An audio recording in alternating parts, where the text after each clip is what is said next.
there will be other people who join us. We're not going to have a big group today. I think it's just because of the long weekend. So that's fine with me. In fact, it's quite nice to have a small group, and we can really interact a bit more. We'll also probably end a bit earlier, just so that because we can be a bit less formal. And hello, welcome. I just want to introduce you to Clarissa Graham, who's from the Division of Research Development. That's right. And Clarissa is an expert in ethics, research ethics, and so she's going to be talking to us about research ethics today. And then I'll be talking about quality in research broadly, and especially issues around validity, reliability, and trustworthiness. But we'll have a lot of space for you to talk about your own studies, and also to talk about your concerns around those issues around quality. Okay. So that will be our focus today.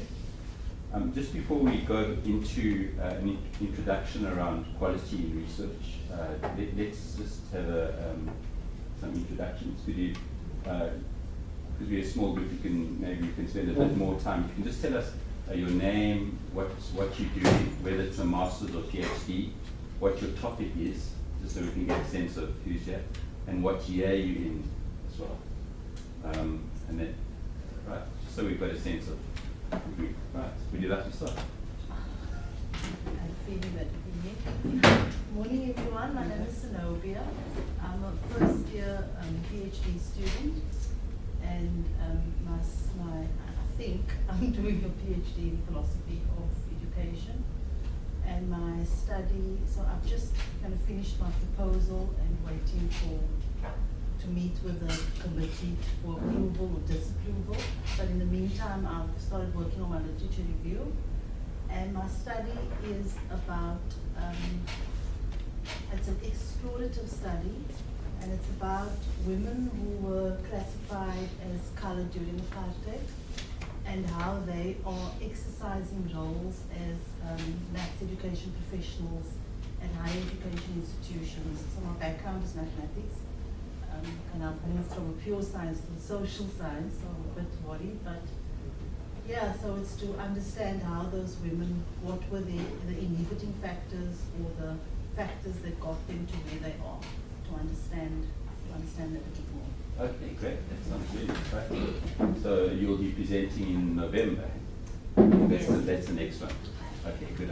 I'll look forward to that. And it's a case study. A case study. So will you be interviewing those women? So I'm going to be interviewing the women. Yes. Okay. Thank you, Sanavia. Good. Right. Hi, my name is Andy. I'm a first year master's student in curriculum studies, and my study is lopsided because I was given the data, and from that I had to sort of formulate a research question. So the proposed title is sort of investigating the conceptual complexities in chemistry for grade 11 learners. And it started off as a quantitative study, but now it's a mixed methods. Yeah. I'm presenting next week at the this conference, so that I can get feedback, just to sort of say that I'm okay in that direction that I'm going. Okay, that's good. Yeah. So I'm glad to hear that you're presenting at the I think we've got about 15 of our Stellenbosch students who are presenting at the University of the Western Cape. Yeah. Okay. Great. And Casey. I'm Casey. I'm a first year master's student. I'm doing the master's in higher education. And I'm still trying to sort out my topic. It was a flips between staff development and the perception of students and how they perceive inclusivity and diversity at study university. Okay. How they perceive inclusivity and diversity. Okay.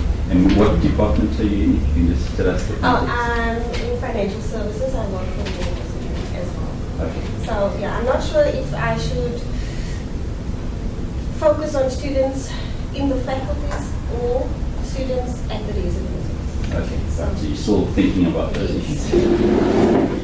Right, welcome. You're just introducing yourself. Hi, my name is Samantha, and I'm a first year PhD student.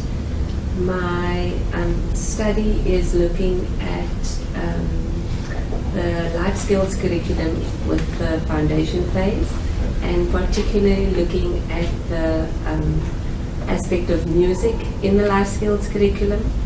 And it's a case study where I've looked at, or I plan to look at 5 teachers in, 10 teachers in 5 schools in a particular area, and get their views on the curriculum itself and whether they do the music component, whether they don't, why, what inhibits them, and yeah, that's it. Okay, great.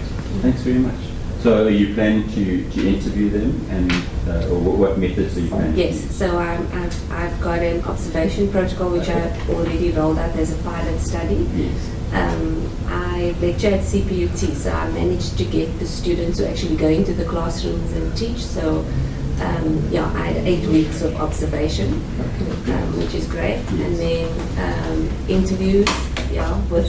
So the observation is not only those 10 schools, but schools just to get an idea of what is out there, what actually happens in the classroom with regards to life skills.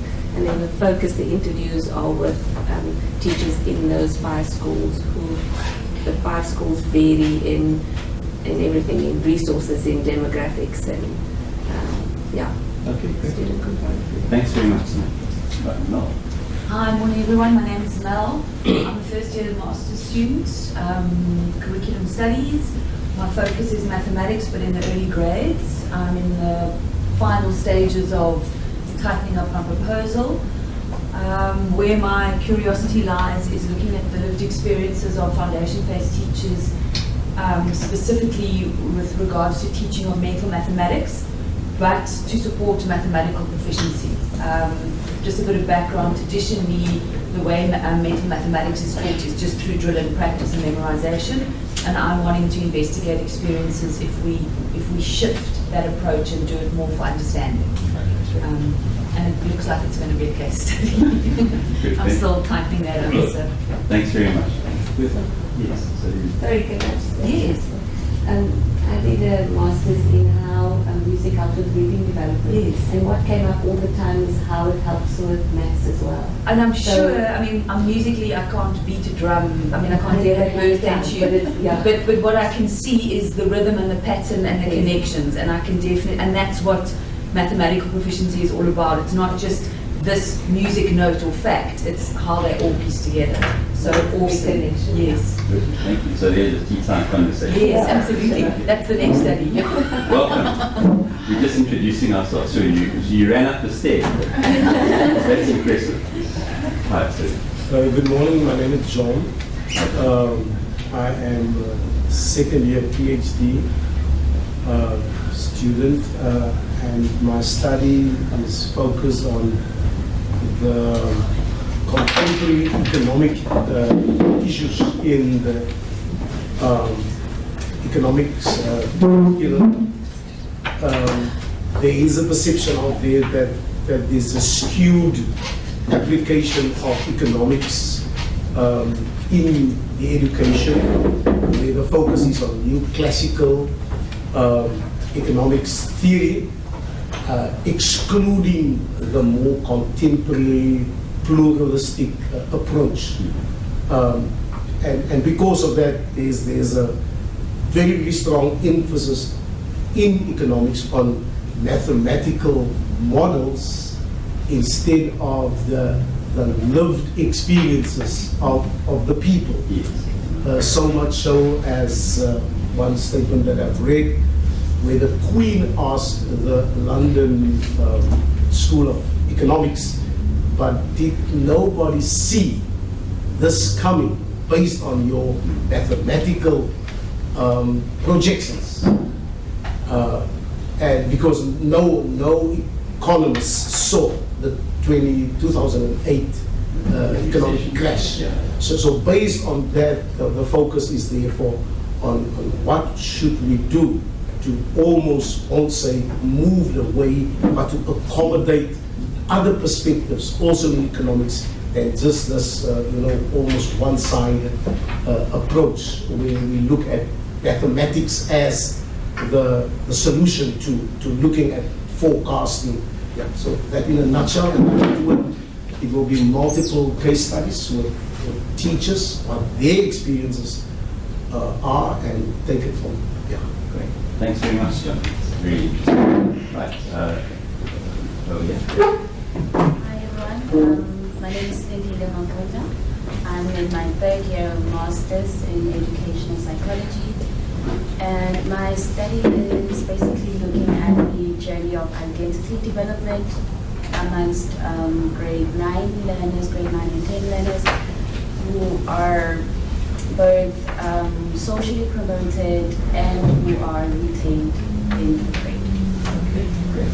And do you, are you interviewing them, or how are you doing it? Yes, actually I have interviewed them. I've interviewed them, I did class observations, Okay. and then we also did a drawing activity where they had to show me a specific event that they had attended and what role they played in that event and why they specifically opted to play that specific role that they had. That's interesting, methodologically interesting to use the visual and oral and Yes. observation. Great, thank you. Right. Good morning. My name is Miriam, and I'm second year master student, and I'm looking at the issue of teaching advanced mathematics in senior primary grades. Specifically, I'm looking at the competence of multiplication because there are so few strategies for multiplication. Like the curriculum only suggested few, like repeated addition and traditional methods. This method of teaching multiplication, especially in grade 6, as well as grade 7. So my study will focus is more on the teachers. What are the strategies and ways that they use when they are explaining problem or when they are solving problem for multiplication? How do they explain them? So and I'm looking at the strategies, and so I'm planning to use the tasks where teachers have to solve the task, and some of the group activities teachers have to sit and discuss the activities that they have. So like they have to discuss in a group how they are solving certain problems. So problems of proportion that are related to multiplication and problems of ratios. And I'm also interested to hear from specific teachers, how do they experience learners, how do they experience the learner, how they experience the issue of teaching multiplication in grade 6, how do they manage to help the learners to adjust to the advanced strategies of multiplication since they are introduced in to repeated addition in lower grades. Okay. Great. Thanks very much, Miriam. That sounds really interesting. Good. So there's a common thread. Quite a few of you are working with teachers in different grades. Yes. Right. And, Yes, good morning, colleagues. My name is Lydia. I'm a first year student doing my PhD. I'm still on my proposal stage. So my study is on the inclusion of the indigenous San people in higher education. This is because traditionally, indigenous San, they are not part of higher education. So now they are a minority group. So I'm looking at what is the discourse that is framing their inclusion, because we have got good policies, but yet the implementation. We talk about inclusive education, we talk about integrating these people into the main society. But how do we integrate them when they lack certain skills? So I'm looking at that. What is the discourse framing the policies and the practices of the indigenous? So I'm going to use a case study, an exploratory case study, whereby I'm going to conduct interviews with the San learners, the San students that are currently at the university, and those that have graduated. If perhaps I will find them. You never know. And then the lecturers and the supporting staff members that are dealing with the registration. So I'm also going to do observation during the orientation. And then during the first semester when the classes are going to begin, how do they interact? Who do they interact? The socialization and what is the supporting system that is in place that the university has put. And then I'll do again another observation the second semester to see, since the first semester is the beginning. So now after you've stayed after 6 months, what is the adjustment, what are the changes? And then I'm going to do a focus discussion with the traditional leaders, the San traditional leaders. So I need to bring them together so that as they share their views, what is their perception with regard to their inclusion in higher education. So basically that is what I'm proposing to do. That is my proposal. Thanks very much, Lydia. And that's in Namibia. Yes, it's in Namibia, yeah. Yeah, I'm going to conduct the University of Namibia. I'm from Namibia. Thanks very much, Lydia. And we had a couple who came in a bit later. Precious, can you just tell us quickly, introduce yourself? Sorry. Yeah. My name is Precious Simba. I'm a first year PhD student, and I am in the Department of Education Policy Studies. My study is a feminist critique of Ubuntu philosophy, implications of citizenship education. So my study is inspired by a policy change in Zimbabwe, which is called the Zimbabwe Blueprint Curriculum Framework 2015 to 2022. But at the center of the policy framework is the employment of Ubuntu philosophy as the philosophy that underscores the curriculum in Zimbabwe, that is for primary and secondary school education.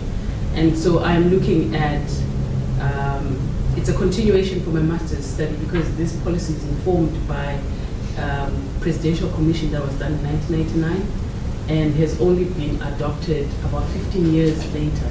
So in my MA study, I saw a lot of issues that needed to be unpacked by when we employ Ubuntu. And now I'm looking at it from a feminist lens. What does that mean? And then the way I'm going to inform my study is through interviews with people from the Ministry of Education, that is the Curriculum Development Unit and the Provincial Director's Office. And I'm going to conduct interviews with female educators to get a sense of their experience within the school environment, their experience with Ubuntu.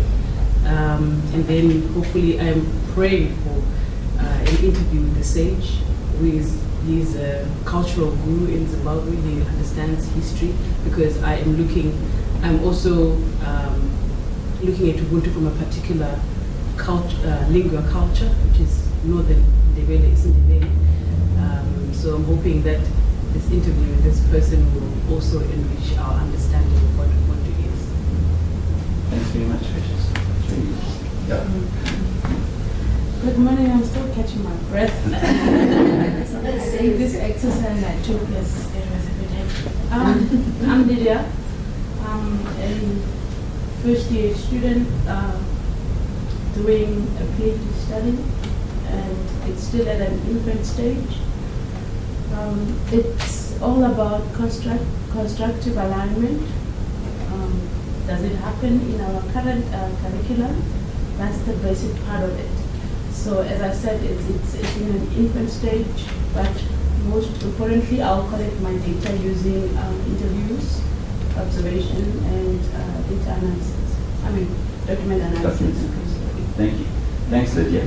And I'm sorry I kept on sending you wrong emails. I was getting confused between the Lydias. But I think I've sorted it out. Yeah. And Lydia, which subject will you focus on? First additional language. English first additional language. Okay, and what level? FET. FET. Yeah. Okay, great. Okay, thanks very much. Good. So I think we've got a really wide range of interests around policy, around curriculum, around lived experience. I heard that coming out a few times. And also a lot of you are using interviews, some observation, document analysis. And all of those issues are linked to quality.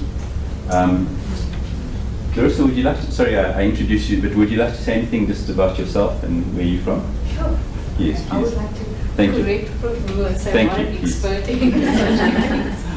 I won't call myself that, but I am the coordinator for the Research Ethics Committee. So in my role as coordinator, I see myself as someone learning about research ethics, learning from students, from staff members, but also from the different proposals we review.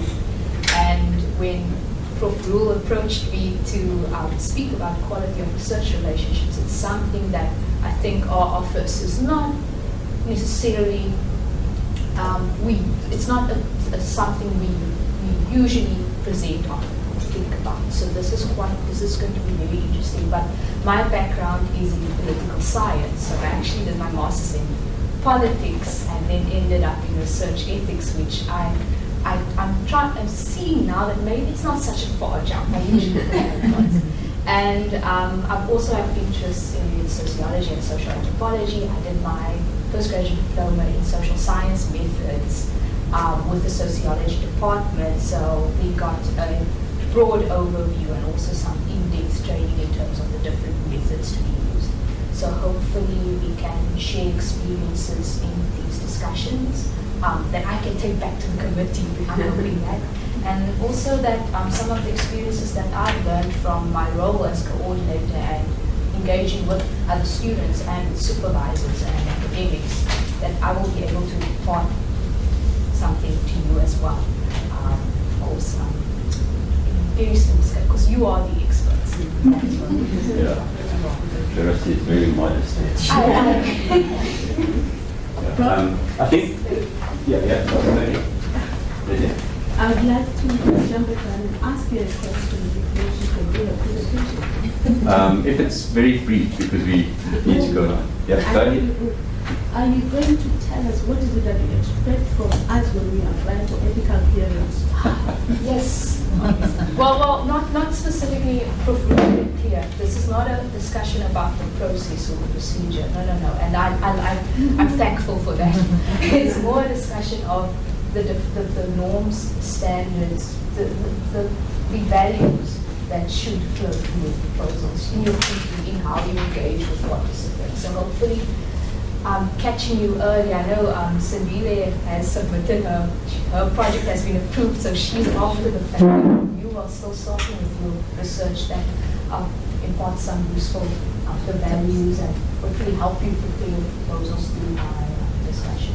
So please make notes and we will send the slides. Yeah, we'll send the slides. Yeah, I think we did have a session early in the year around the ethical clearance procedure. Yes. Okay, and so that's not really the focus today. We're looking at ethics broadly as something that's about quality and that runs right through the research process, and I'll explain that now. So I'm sure it'll help you with thinking about ethical clearance, but it's not going to be a kind of procedural type of focus. Okay. Right.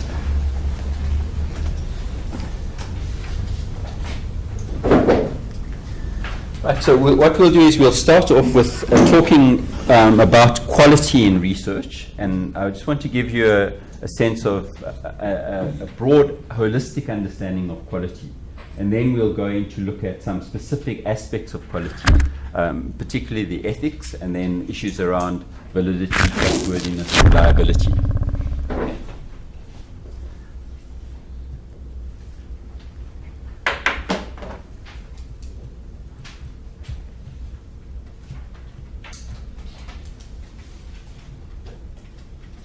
Right.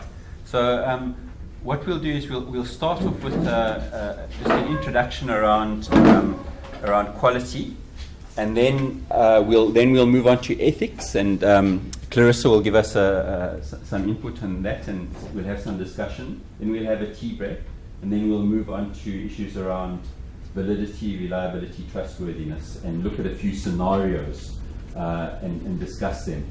And so through that, I hope that you begin to think about what does quality mean in your own research study, and what are the implications for quality at the stage that you're at the moment and going forward in your research.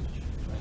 So by the end of the session, I hope you'd have a good sense of what do we mean by quality and how do you apply that concept to your particular research study.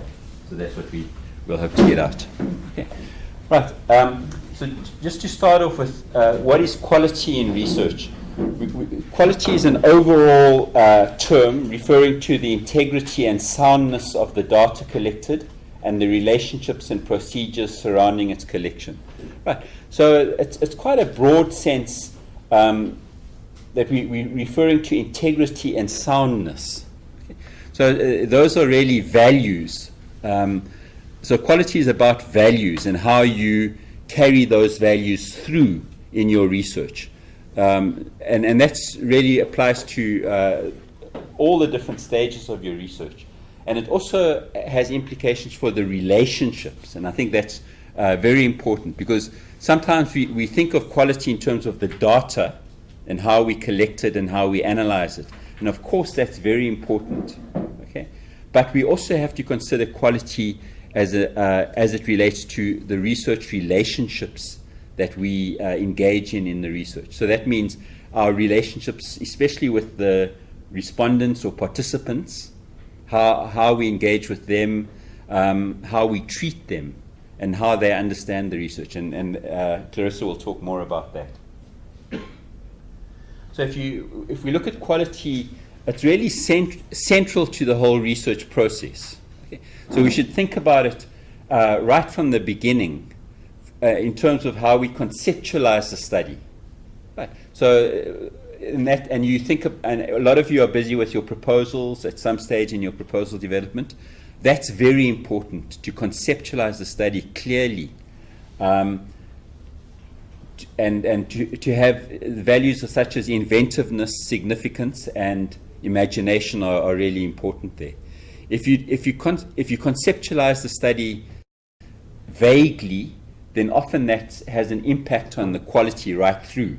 You're never quite sure what you're doing, and it ends up getting a bit of a mess. So you have to start off conceptualizing it really clearly, operationalizing it in a way that's manageable and consistent, and that will carry through.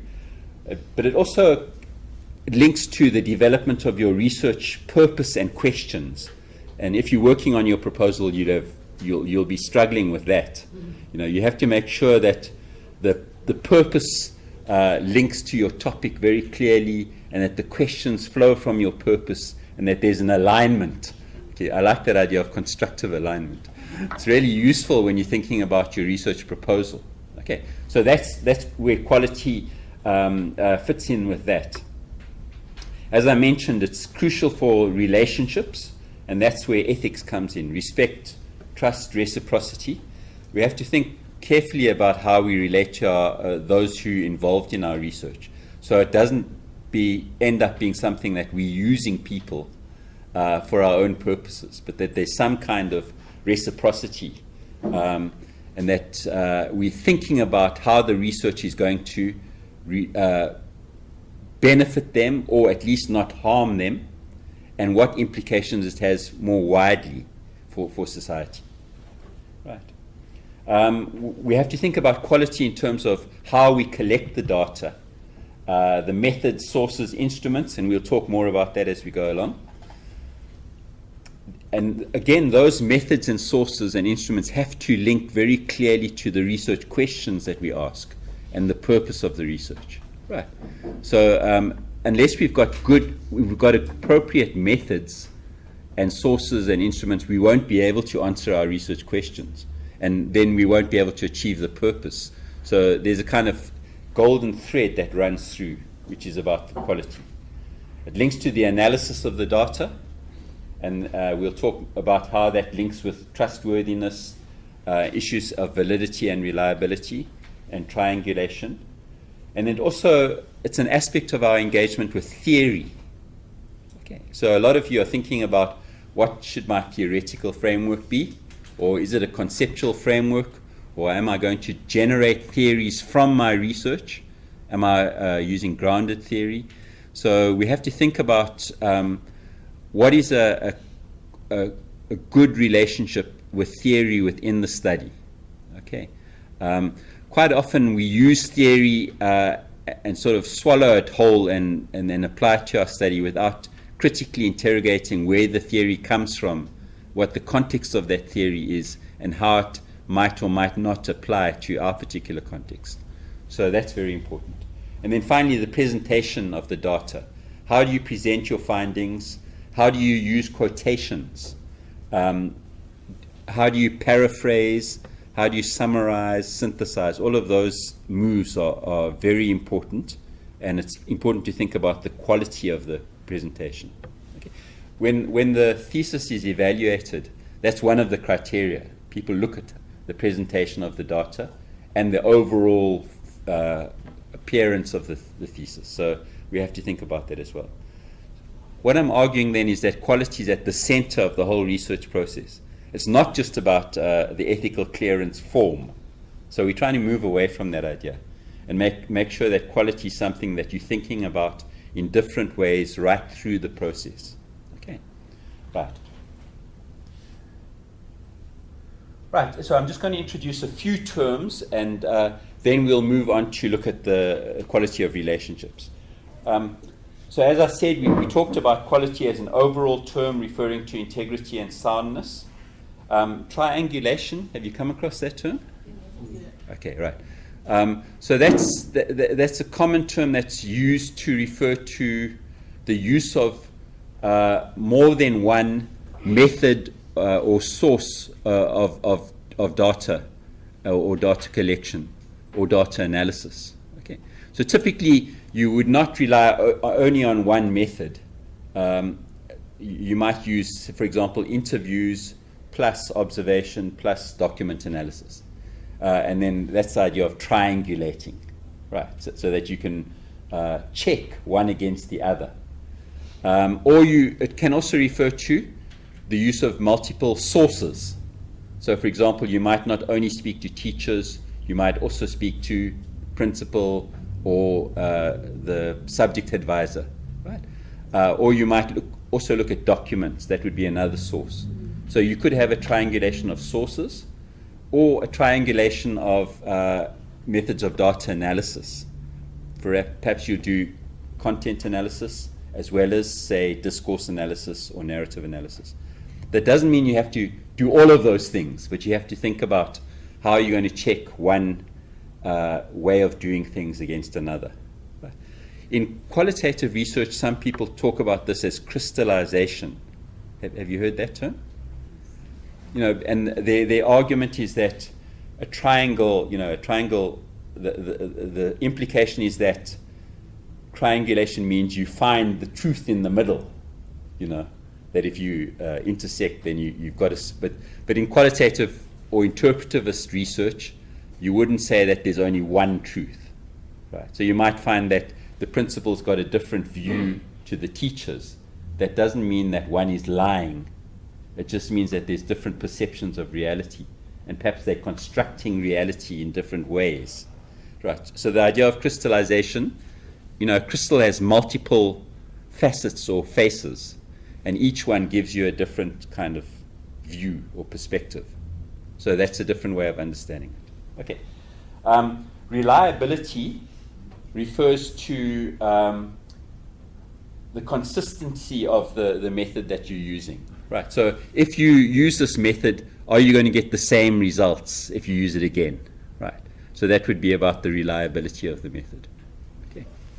Whereas validity is about the truthfulness, or if you use this method, are you measuring what you set out to measure?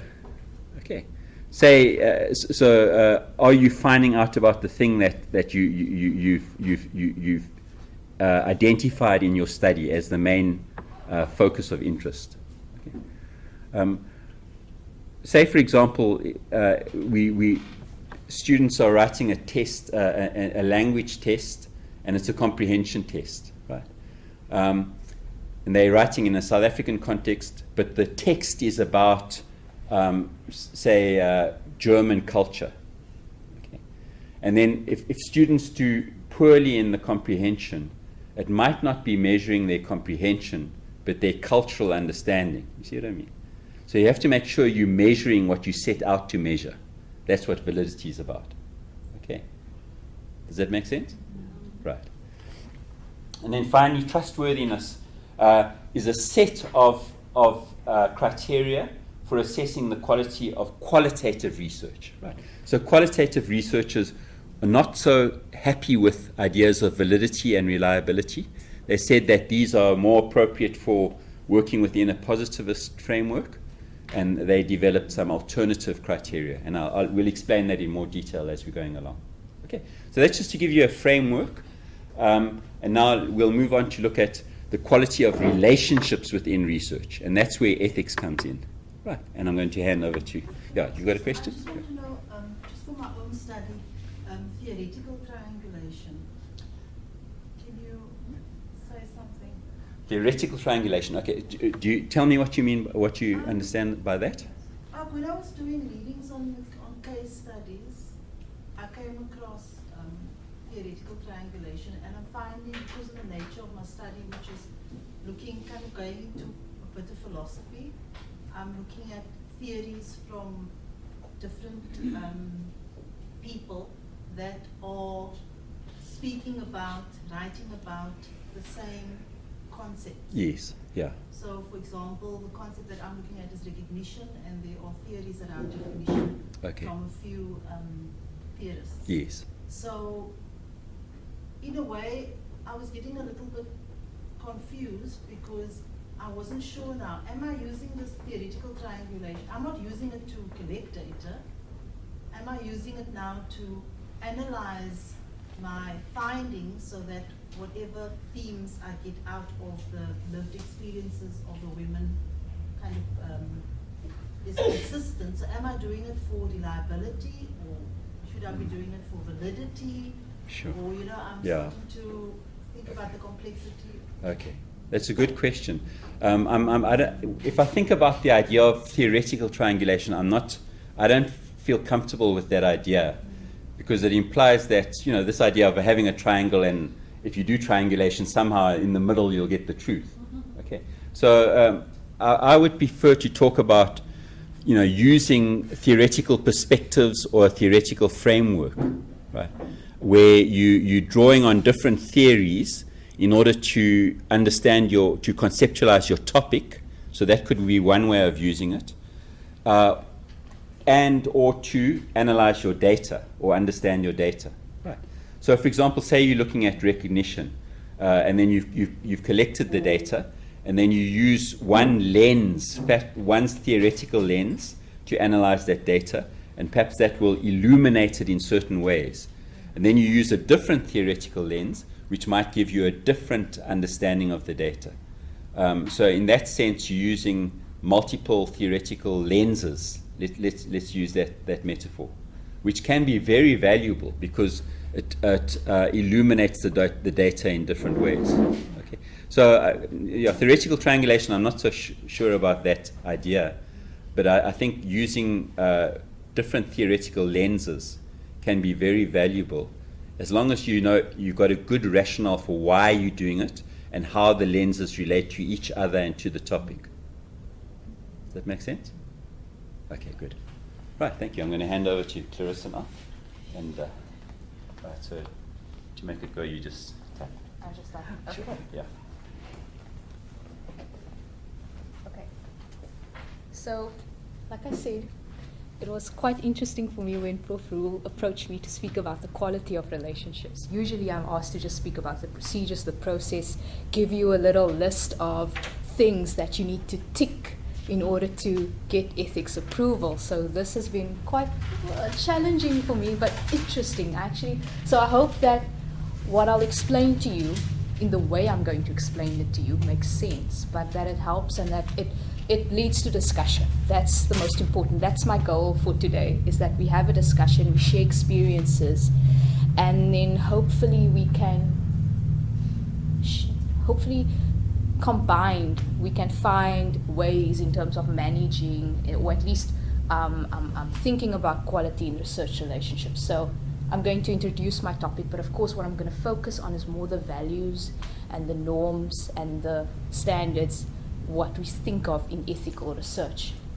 And then what I would like to propose, and here's where my procedural process comes in, Prof, is I would like to offer to you a framework of thinking about ethics in research. And it's a framework that the Research Ethics Committee, social sciences, behavioral and education research, what we use, but it's something that we need to think about and discuss, right?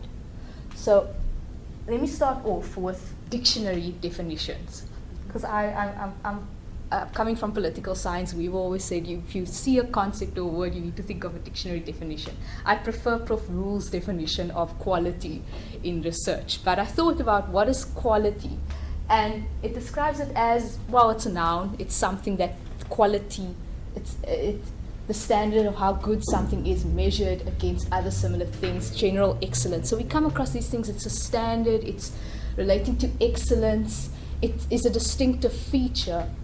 And if we put that with a relationship in the way that two or more people are connected with each other, or the state of being connected, how I consider this is that the relationship in research is unique, is that this is a relationship with a purpose. This is not just a relationship that I would enter into you conversationally or socially, but usually there's a purpose. Usually it is short-lived. I know that many critiques against research has been said that research is intrusive, always. I mean, you as a researcher, you're coming into my life, you're asking me questions about my life, taking up much of my time, and then you leave. And I don't know what happened to the information that I've given you, or what benefit will accrue to me. And then, of course, we think about research relationships. I know a lot of people have spoken about this perceived power imbalance between us as researchers and those who we get this information from. So that's something to think about. But not just a power imbalance of the researcher and the researched, but vice versa as well, is something we need to consider. So that is how I'm going to, the thread that's going to flow through my talk is this quality. When we think about quality, I would say it's how we engage with the other person who we're asking to give us valuable information, and for what purpose. Okay. So what determines the way we conduct ourselves or interact with others in general? And of course we get moral values and standards, and moral values are what we perceive to be what is between the difference between good or bad, right or wrong. And these people understand it as it's moral values are considered to be, well, some people argue that it's universal. You get that, usually get your moral values from either your parents, from society, from religion. So these are things that are deemed common sense. It's wrong to lie. It's wrong to take someone's life. It's bad to treat others with disrespect, right? And then there's also human rights, which is basically, it's you're born with your human right. It relates to promoting human dignity and equality, and is also assumed to be universal. And that's why I put a little in brackets there, because I mean this universal notion of these values and norms we have to think about, especially us coming in with our theoretical understanding, going into a community and then expecting them to give us the information that we already perceive that we will receive from them, right? And then law. Of course, law is something we need to consider as well. Law sets the standards of or enforces certain behavior. There's certain things you can legally do which might not be ethical, and then there are certain things that are illegal but which may have which may be ethical to do. You understand? Speeding, I always think of the example that they say speeding is illegal, yet if you are speeding in order to rush someone to the hospital to save their life, it might be ethical in that regard. So I know a lot of most of the time the Research Ethics Committee, we have to think about this contestation between ethics and law. You know, what is legal? Because we work, as researchers, we work within South Africa's constitution, we work within a legal framework. So we have to keep laws in mind when we do research. But then we also have to think about these values and these standards in which we conduct ourselves with participants. And then this is where the research ethics comes in, and this is where my interest is in, is that ethics is understood to be the specific standards of a group or a profession. So you get business ethics, you get medical ethics, you get ethics in education, you get legal ethics, and then, or ethics in law. But then research ethics. Research ethics usually only applies to those doing research. It's agreed upon within scholarship, within academia, that if we want to do quality research, if we want to do research that has some impact, if we want to do research with integrity, these are the norms that we should measure our research up against, our conduct, how we relate to other people. So it is important, I would say, and I always ask students to do that, is to start thinking about ethics and research ethics very early on, which I agree fully with Prof. Rule. It's not something that starts with the ethics application or stops there. This is something that should really flow in. In fact, while you are reading the theory, while you are reading about your methods, while you are thinking and having these discussions with your supervisor about what am I going to do, how am I going to conceptualize my research, what is my research question, and the so what question, as academics like to ask us, what is the purpose of the study, what is the value of the study? I think we need to keep those ethics, norms, and principles in mind. Okay? So I read a bit on Resnick. David Resnick says that ethics are standards of conduct that prescribe behavior. Standards of conduct do not prescribe our actual behavior, since people often violate widely accepted standards. But I like that he said that it prescribes behavior. It's how you should behave in a research relationship. That is not always clear. We work in different communities, we work with different participants. What might be right for one group, or what might be deemed appropriate for one group of participants, might not be appropriate for another. And what might be a standard way of dealing with one community might be inappropriate for another. So we need to be reflexive, we need to really think about, we need to be aware. And so I will try to impart a few the framework that I'm going to propose to you will hopefully help clarify or give you a toolkit in which to navigate these issues in terms of prescribed behavior. How should I conduct myself in my context? That's really important. What your colleague, the ethics and norms and values that they might need to think about in this specific context, the way they are going to approach participants, might not work for your community or the participant could be working. It's important for us to collaborate and to share these ideas, but it's also for us to think critically and also to engage with the communities we are working in. And that's going to be if I leave today, I hope that that is the one thing that you will remember. Okay. So, what is research ethics? And I wanted to ask, there are some people I know who've been through the process and has an idea of what research ethics and integrity is about. But I wanted to ask you guys, in terms of, have you gone through an ethics review process before? Or have you started to read in your reading, in your literature, have you started to grapple with issues of research ethics, perhaps proposed by other academics as such? I hope that you're just shy to talk.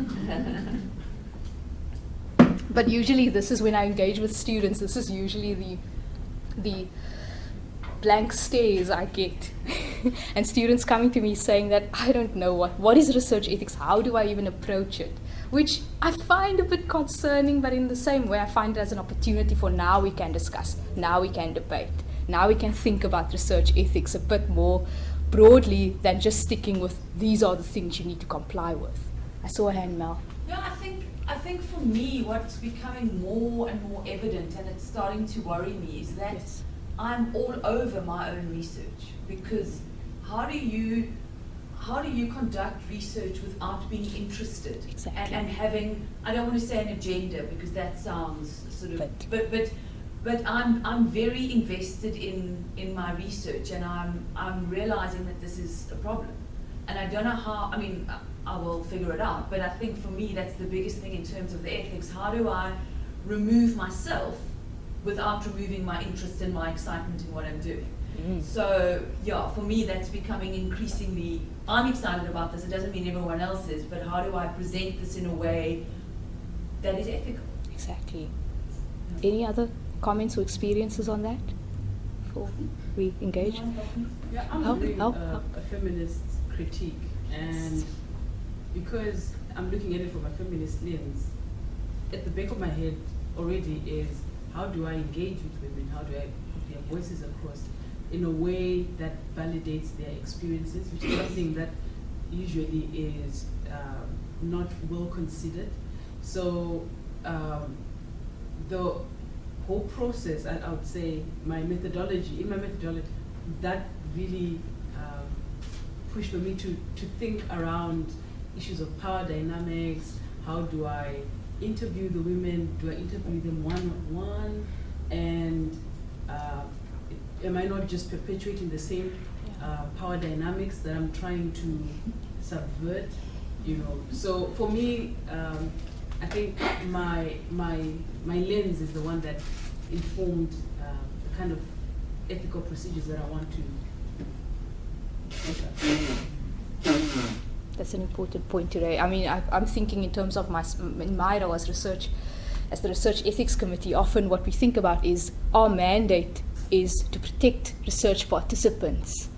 But then who gave us that mandate? It's the institution. And we often have to think about, are we protecting the institution, or are we really thinking about the participants? And who are we to judge what is appropriate or what is inappropriate for that particular participant? You know, what are the risks and benefits for those participants? So I think it's important, what I want to say, and Mel, to answer your question, is to reflect as much as possible and to be transparent about that. I think a lot of the times when I read a proposal submitted for research ethics, what's missing is the scientific validity and the methods. Everything is described so well, so beautifully. And then the ethical considerations is, I'm going to submit my application for ethics clearance and it's LOTUS. But those are the types of things we need to think about. Those are the things you need to reflect on. You need to think about your own bias, your own assumptions. I mean, like you've explained so well in terms of the feminist lens you're looking at. Are you also perhaps inadvertently, in the way you're conducting the research, reinforcing certain power dynamics or something? You know, these are things you need to be critical about. And that needs to, that little thing on your shoulder needs to be there from the conceptualization while you're reading literature, and of course whilst you are conducting your research, to be reflexive in that moment as well, which is so difficult. I mean, don't underestimate how difficult that is, and don't take it lightly that once you have a clear idea in your head that there won't be any quandaries coming your way or any ethical situations coming your way where you'll now need to stop and be like, I don't know what to do now. There's uncertainty, and don't be afraid of that uncertainty. And I think what a lot of the ethics guidelines try to impart is that or what they're trying to say, which I'm a bit uncomfortable with it, but they say as long as you keep these norms and values in your mind, you should be fine. Not really the case. The norms and values are very broad, and how to apply that in specific situations is quite difficult. And that's where you need to, I think, your supervisor and the Research Ethics Committee and your colleagues, your fellow students, I think it's important to have those conversations. The important thing is you're not alone. Others like you, both of you, could help each other in terms of thinking about that, thinking about how to be critical, you know? Sorry, I see your hand and you're burning to ask questions, so I'll stop. I've got little light bulbs going on here. You know, I just, what I'm starting to see, and I think it links back to your point about the ethics must run through your entire proposal, is the importance of the clarity of the methodology and bringing ethics into the methodology. This is what I'm doing, this is why I'm doing it, this is my intention for doing it. So, I mean already that brings up a whole lot of reflection in terms of, well, why am I doing it? Why am I doing it this way? What am I wanting to achieve? How am I? So, yeah, I'm starting to see that it needs to be brought in right from the beginning, not at the point. It's a bit too late once you start filling in that application form. That's what we're trying to say. A bit too late. It should start early on. And in terms of, you know, that is something in terms of research integrity. Social scientists and I'm going to speak as someone who within the sociology department as well. A lot of my colleagues and students used to tell me or question, why should the research ethics committee police me in my work? I mean, who are they to tell me how to do my research or how I should engage with participants? I know this community, rightly so. I agree, but like you said, you are invested in your project. There's certain interests, you are excited about your project. You want this project to succeed.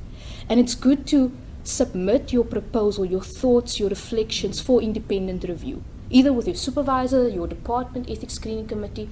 But it's good that someone looks at it objectively, in a way, and as objective as they can be, but looks at it just to see, yes, we can see that this person is sensitive to the issues in the community, to the relationships she's going to build in this process and in conducting the research ethically.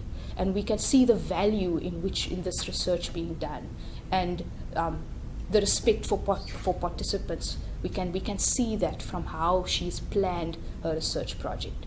So I think that's where I would argue the role of the Research Ethics Committee, supervisors, PhD committees, where our role in the institution becomes almost, I would say, it needs to be a valuable role we play. We need to contribute in that regard. Not to police necessarily, but to further enhance your interest, the way you want to conduct your research. And I mean, something that just links to Precious's comment about the interview. Yeah. It was a discussion that came up regarding my methodology, and somebody said to me, are you going to do focus group interviews or one-on-one? And to me, there's so many unknowns about the dynamic of the teachers that I'm interviewing, because I could say a focus because it's more relaxed, but I don't know if there's a dynamic at play between the colleagues at the school. At the same time, a one-on-one could be intimidating. So I mean, I don't know how you navigate. Let me rush through then. You know, there's so much I don't know about the participants that I'm engaged, asking to participate in my research. How do I plan the best experience for them, but with the best outcome for what I'm intending? And I'm just looking at that integrity, the choice between what's convenient and what's right. Yes. In terms of focus group, I have one set of interview pieces to transcribe. One-on-one, I've got 4. But it may not mean that the focus group is right. It's appropriate. Yeah. Exactly. So we need to think about the appropriateness of the method, and that's why I think the argument that, of course, is thrown at the reviewers and research ethics committees in terms of why you're looking at the science, but there are ethical implications for specific methods you are using in a particular context, and you need to be aware of that. And I'll get to that in terms of the interviews again. But my pictures here, I love cartoons, so you'll see cartoons scattered throughout my presentation. But I like the consent process. The reason I chose that image is because before, maybe still the case, I have to admit, probably still the case, emphasis is being placed on the consent process, the consent form. That is only one little aspect of ethical research, okay, and ethical research conduct. Only one small part. In fact, the framework that I'm going to propose to you is there are 7 other benchmarks that they propose before you even get to the consent process, which is what we're going to discuss now. But yeah, integrity, the choice between what's convenient and what's right. My colleague likes to use the quote in terms of integrity is what you do when no one's looking or when no one's watching. So there's different meanings in terms of integrity, and that's something we need to think about as well. Your own professional integrity, your own position in your research, your own values, your own biases. That is something that, we don't want it to. Research has always been believed to be objective, but we need to question that, because we are coming from a place. The reason why we're doing this research, there's some personal reason we're doing this research or interested in the topic we are interested in, right? So let me carry on. So in terms of the Belmont report, the Research Ethics Committee, and I think other committees as well, we like to start off with the Belmont report. Why? Because it's neat, it's 3 principles, it's nice, it's easy to remember. But the Belmont report, I think, I believe it was a response to the Tuskegee syphilis experiment, where black African males, African American males were injected with syphilis, said that they explained that they were getting vitamins or medication and they weren't treated for that syphilis. I'm not going to get into that because my focus is on social science, and I'll explain why I'm not giving you a history of the medical history of where research ethics come from. And that's where I'm disclaiming or giving my conflict of interest as well. I'm not from the medical sciences, so. But basically they were charged, the National Commission for the Protection of Human Subjects of Biomedical and Behavioral Research was charged to identify the basic principles that should underlie the conduct of biomedical and behavioral research, which is quite a task to do. To have to summarize it in 3 guiding principles. And the first principle they identified, and remember they looked at different guidelines, and you can, if you just do a Google search on research ethics and integrity guidelines, there are a lot. There are many. Some of them are in conflict with each other, some of them are in conflict with laws, so it is a very, it is overwhelming to start thinking about research ethics and to start reading up about it, I'll admit. The first one they said is respect for participants, which I think we can all agree on. I think that is something we can endorse. And it's based on 2 convictions. Number 1, the individuals as autonomous agents. Okay, people have a right to participate in research based on the information you give them, and should be voluntary. Okay, these are autonomous agents. They can make decisions for themselves. No one has to force them. No one should force them to participate in something, and they shouldn't feel that they have to participate in something with limited information, right? And that those who have diminished autonomy should be protected in the research process. So there should be safeguards put in place for them. And those with diminished autonomy, that also results in debate. I mean, I know Prof. Rule sent me an article that he and his student wrote about studies in disability studies, where generally people who are living with disabilities are viewed by the Research Ethics Committee as vulnerable. That we need to question. That we need to think about. Okay, what does it mean when someone has diminished autonomy? Okay, diminished autonomy just in my view, means that even with full information, they might not be able to make a very free, informed, voluntary decision. People like to use the example of doing research with prisoners. In your context, it might be doing research with learners in your class who are in your classroom. Okay, you as the teacher asking them to participate in a study. Will they be able to freely decline participation? You need to put safeguards in place. And safeguards meaning either you can get another colleague to introduce the study to them, or that you have to always remind them that it's voluntary, that they don't need to participate just because you as their teacher, you are asking them to take part, that it's not going to affect them negatively. You're not going to withhold teaching or support from them because they say no. Okay? So these are the types of safeguards we talk about. There are many. I mean, and that's where the creativity of this whole research process and the research relationships comes in, is the fact that we have to think creatively in terms of how we put these safeguards in place, how we approach participants. It doesn't have to be the standard way of I'm going to sit down with you in a room and I'm going to explain this lengthy informed consent process. You are then going to sign this informed consent and there the story is done. There are other ways of doing it, and we should think about that in your context. I'll always disclaim it in terms of in your specific context. But yes, voluntary participation with adequate information. What adequate information means, that is something that we do also need to think about. And beneficence is the second principle. Basically making efforts. As researchers, we need to make efforts to secure the well-being of participants. You'll see it has a very biomedical tone, the well-being. It actually says to secure their health and well-being. I specifically just took well-being there, something to think about, because who are we to then know what the well-being is of participants, right? What is beneficial to participants? But do not harm, okay? If at all possible, the research we're doing should not place someone at a greater risk of harm. Okay, it should not, and harm in the social sciences is very difficult. I often get consent forms saying that there's no risk of injury in my research. Of course there isn't. You're interviewing them. I would hope that there won't be any risk of injury, but there are other risks. I mean, there are risks and there are wrongs. There are experiences of discomfort.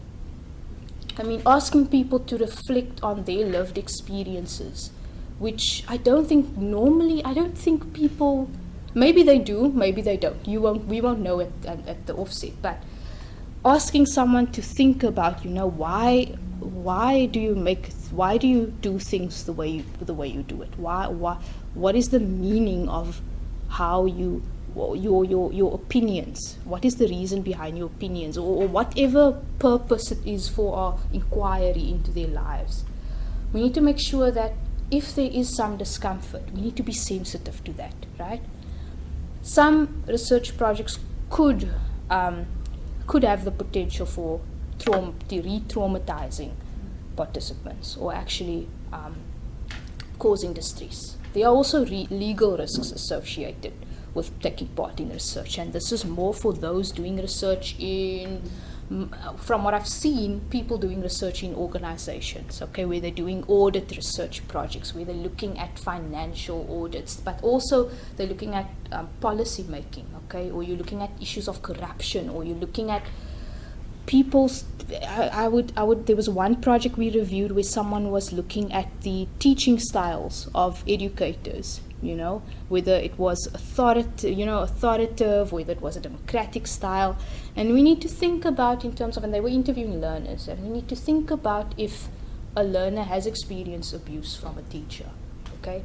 There are legal implications there, because as researchers, we have a duty to report the abuse of minors, even if it's in research. So there you can already see a conflict between the ethics value of confidentiality and privacy, and the law saying that if there's any suspicion of abuse of a minor, we must report it. You can't get around that law. What about the abuse of the elder by the minor? Exactly, that is something I've been thinking about. Because there was one project that was reviewed by our committee which involved violence experienced by teachers. Right? It was approved, but that is something we thought about in terms of what then. I'm not sure whether there's a legal. The lawyers on our committee said there isn't a legal duty to report then. It was interesting. So it's all about what the law says and how you interpret the law. But still, if you are interviewing teachers about experiences they've had on violent conduct by learners, it could be distressing. I think in that project, the researcher argued that I'm interviewing teachers, it's not a vulnerable group, but you need to think about vulnerability in the context you're working in, the type of questions you're asking them. You're asking them to reflect on violent experiences, not only of that they might have themselves experienced, but perhaps what their colleagues have experienced. And to make an argument to say that these people are desensitized, I mean, this is what they see every day, it's in the news, it's becoming the new normal. I disagree with that argument. I tend to say no. As a researcher, we still have the responsibility to, making that maximized effort to secure someone's well-being. Or at least in that moment we're speaking to them, to ensure that it is a moment where they can speak freely. And if they're experiencing discomfort, or if we can see that this person needs to be referred for further support, that we make the effort to do so. Whether that be just putting them into contact with someone who can help them, and of course it's their choice, but at least that we provide them to show them that this is not just us getting data and leaving, but it's us caring about the experiences that they have on a daily basis, right?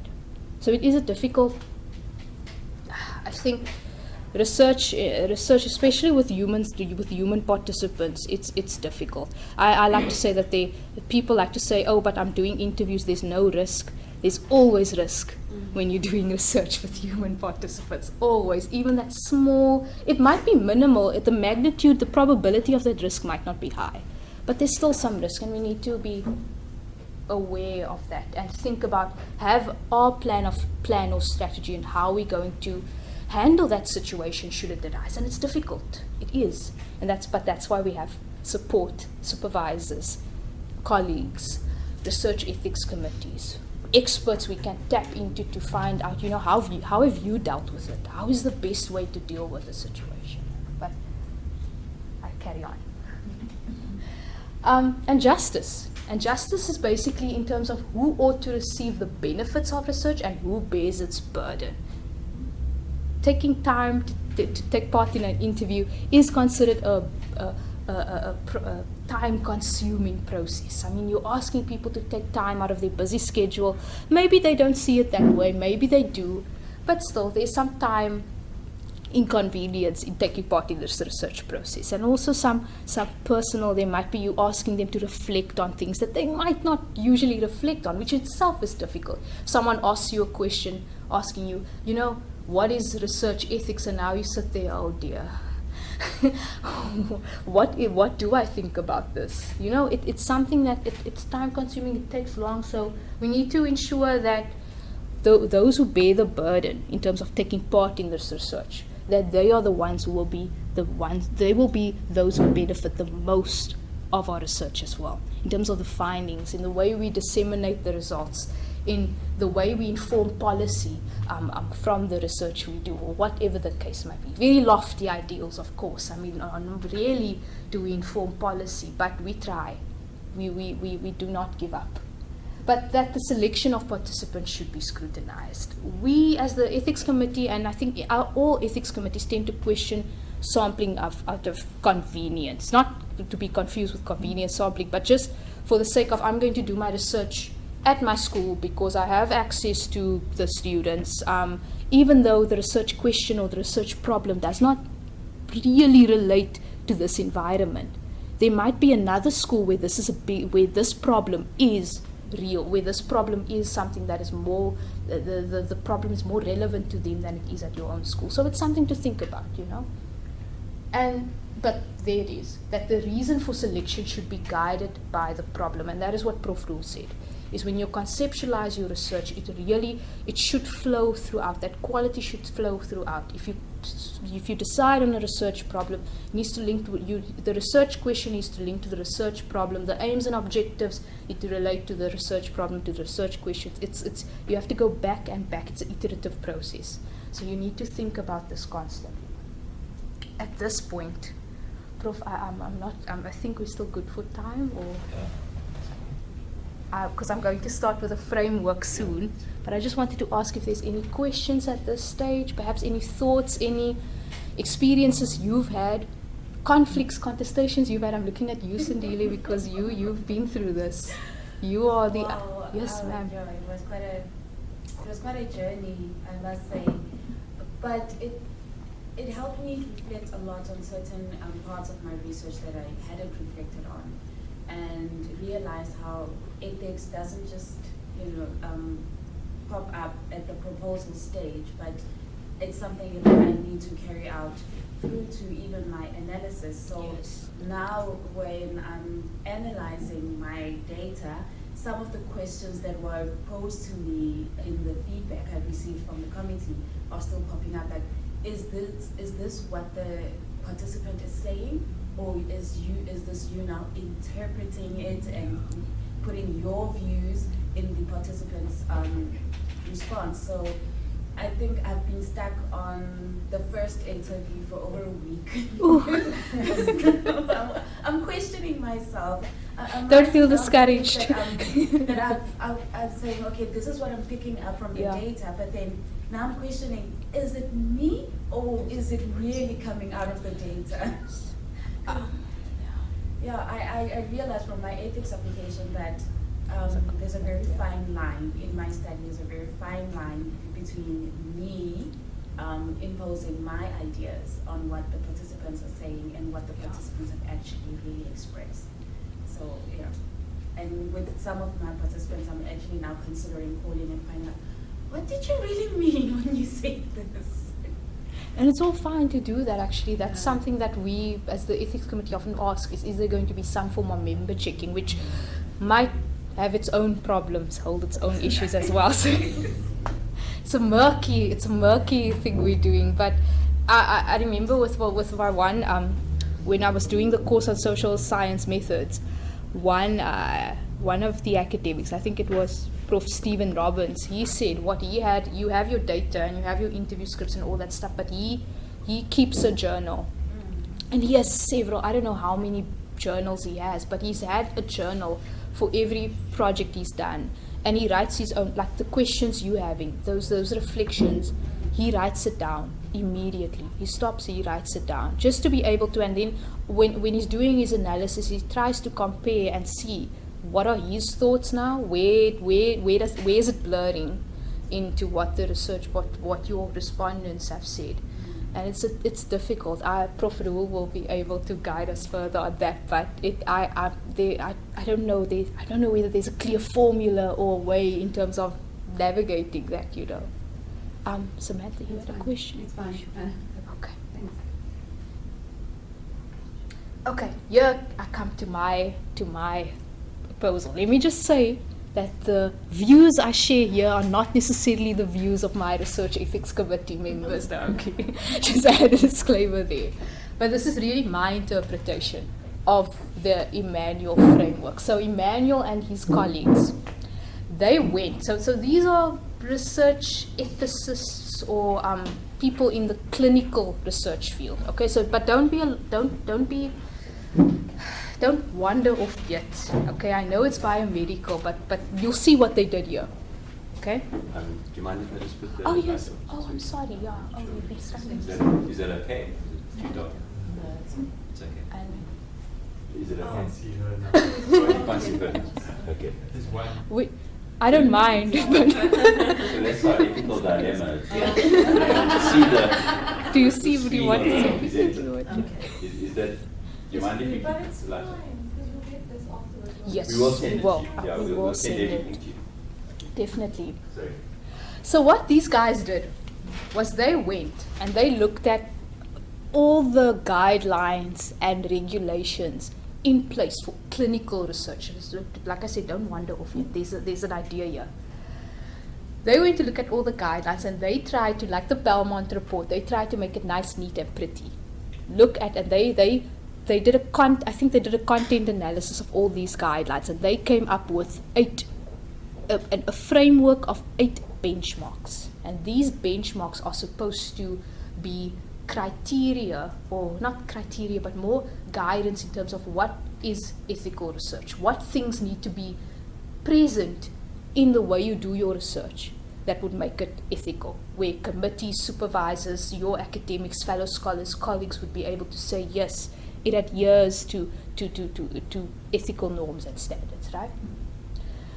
And why they did that was because they identified a few flaws in the guidelines. And this is where I said, like, in terms of the Belmont report and in terms of the medical issues, is that why I don't like in my presentations to give a full history of where research ethics comes from, right?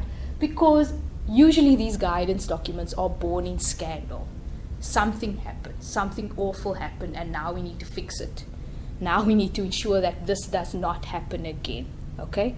So basically what they said, it's responses to specific controversies or transgressions.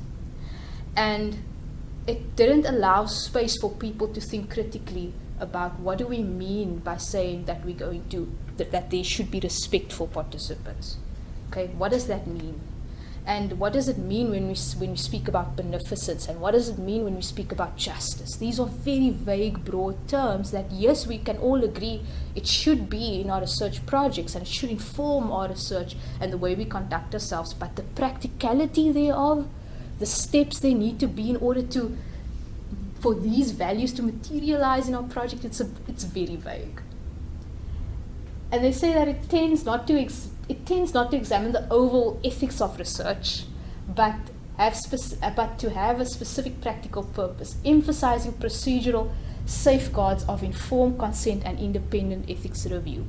It's still the case at this institution, and I am, of course, privy to that. I am the coordinator, so that is why Prof. Ruhl's approach made me think critically about my own role in doing this.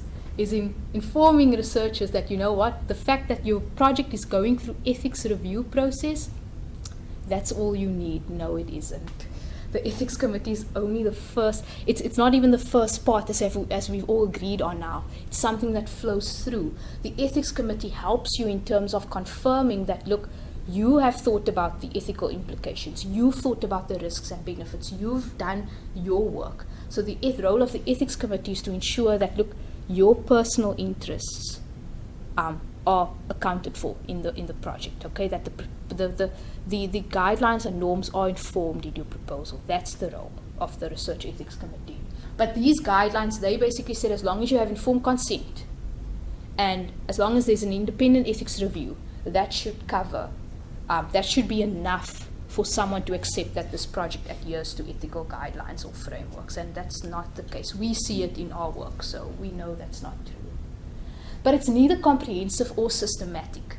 So these guidelines are given to you, here it is, and how you apply it, that's really, I think, it's up to the researcher, which is already difficult. I mean, how do you even apply the concept of justice to your own research project? It's so broad, which is wonderful, because it allows us that space to think critically about it. But then in terms of the practicality, understanding that we're all doing master's projects and we have a limited time to do it, and PhD projects, we need guidance, we need advice, we need something systematic, you know. So that was Emmanuel's framework. And then in 2012, Prof. Wassenaar and Dr. Mamot, they took these guidelines and they realized, look, it was written for clinical research. So let's see if these 8 benchmarks can be applied to the social sciences, to behavioral research, to education research. Let's see if it works or not.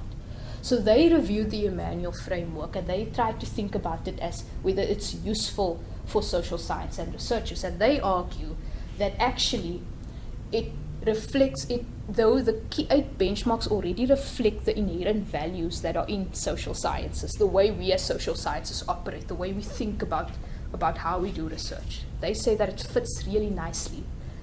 Let's see. So these are the 8 benchmarks. And some of you might recognize it because some of your departments use the same framework to do an ethics review of your proposals, right? And our ethics committee, we use this framework in order to think about and review the ethics proposal. I know there's some other departments who don't use it yet. They might need to be forced to do it soon, but let's first discuss it. So, disclaimer here is that no one benchmark or principle takes precedence over the other. That's one thing they need, that Prof. Wassenaar said, is that it's not that the one principle, for example, favorable risk-benefit ratio, is more important than respect for privacy or of participants. Again, it's supposed to be systematic. So what Emmanuel argued is that you go from the top down.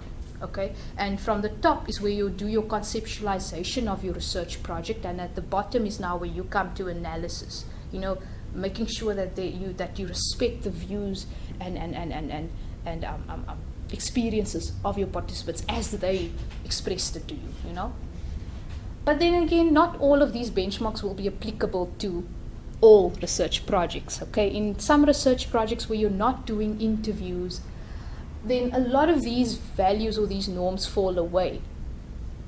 And you need to think about other key norms and values there. So that's also something that I'll admit, I still need to think about in terms of if you're using secondary data, how these norms and values apply to you. So that's something I think you can help me, we can discuss, we can think about. But prior engagement with study communities and participants, and this is where the quality of relationships, this is when I thought about quality of relationships, this is the first thing I thought about. This is something that I will encourage everyone to do, right? Social value, spoken about. That scientific validity, like Prof said, what validity means in qualitative research. Fair selection of participants, of course, we saw that in justice. You know, your selection needs to be justified. You need to have there's a reason why you selected these groups of participants, not merely out of, they're easily accessible to me. Favorable risk-benefit ratio, like we said, we want to maximize benefit and minimize risk. That is what the Belmont report asks us to do when we do ethical research.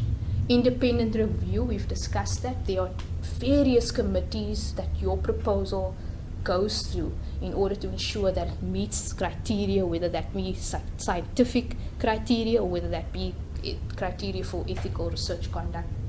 Informed consent, you see, it's right at the bottom. It's not the main top, most important thing, but it is an aspect of ethical research, always. And then ongoing respect for participants and study communities. And what I like is what Prof. Wassenaar added, which wasn't in Emmanuel's framework, but they later added professional integrity.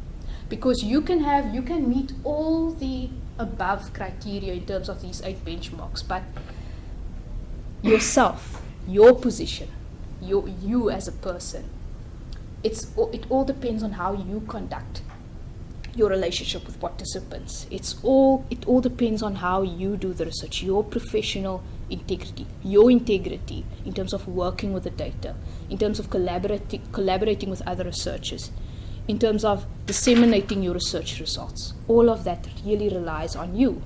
And yes, we say that there's support out there for people who do their research, and you can ask your supervisor and you can ask the research ethics committee for advice, but in the end, you're the one making that decision. You make that call. It's your research project. So it can be a lonely road. It doesn't have to be, but in the end, we need to take stock of the fact that it's based on your decision, and you have to be accountable for that, right? So, stakeholder engagement. This is something that the ethics committee has been thinking about. You know that ethics approval and review processes, we say that before you start engaging with your participants, before you start collecting data, before the consent process happens, you need ethics clearance first. And only then you can start the process, right?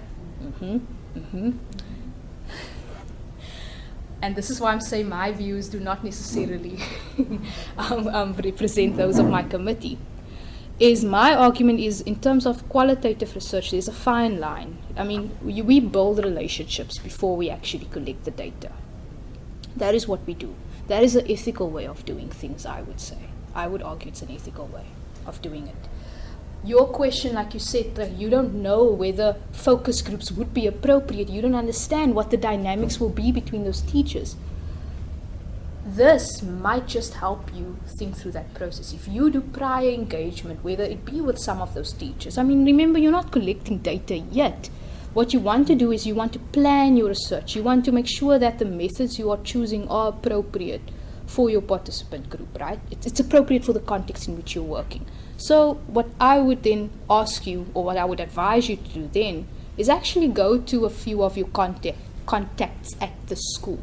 Maybe speak to the principal. Maybe say, look, you're thinking about doing interviews, but then also you've been playing around with this idea of focus groups, and you're thinking about getting these people together. You won't know who these people are, but ask them what are some of the things that you should consider.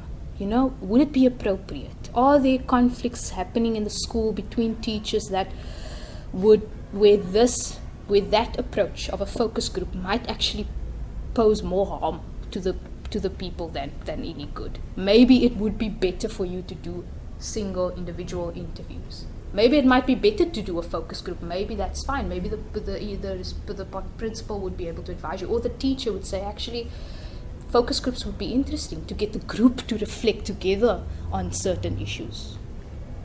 Lydia. I stand to be corrected.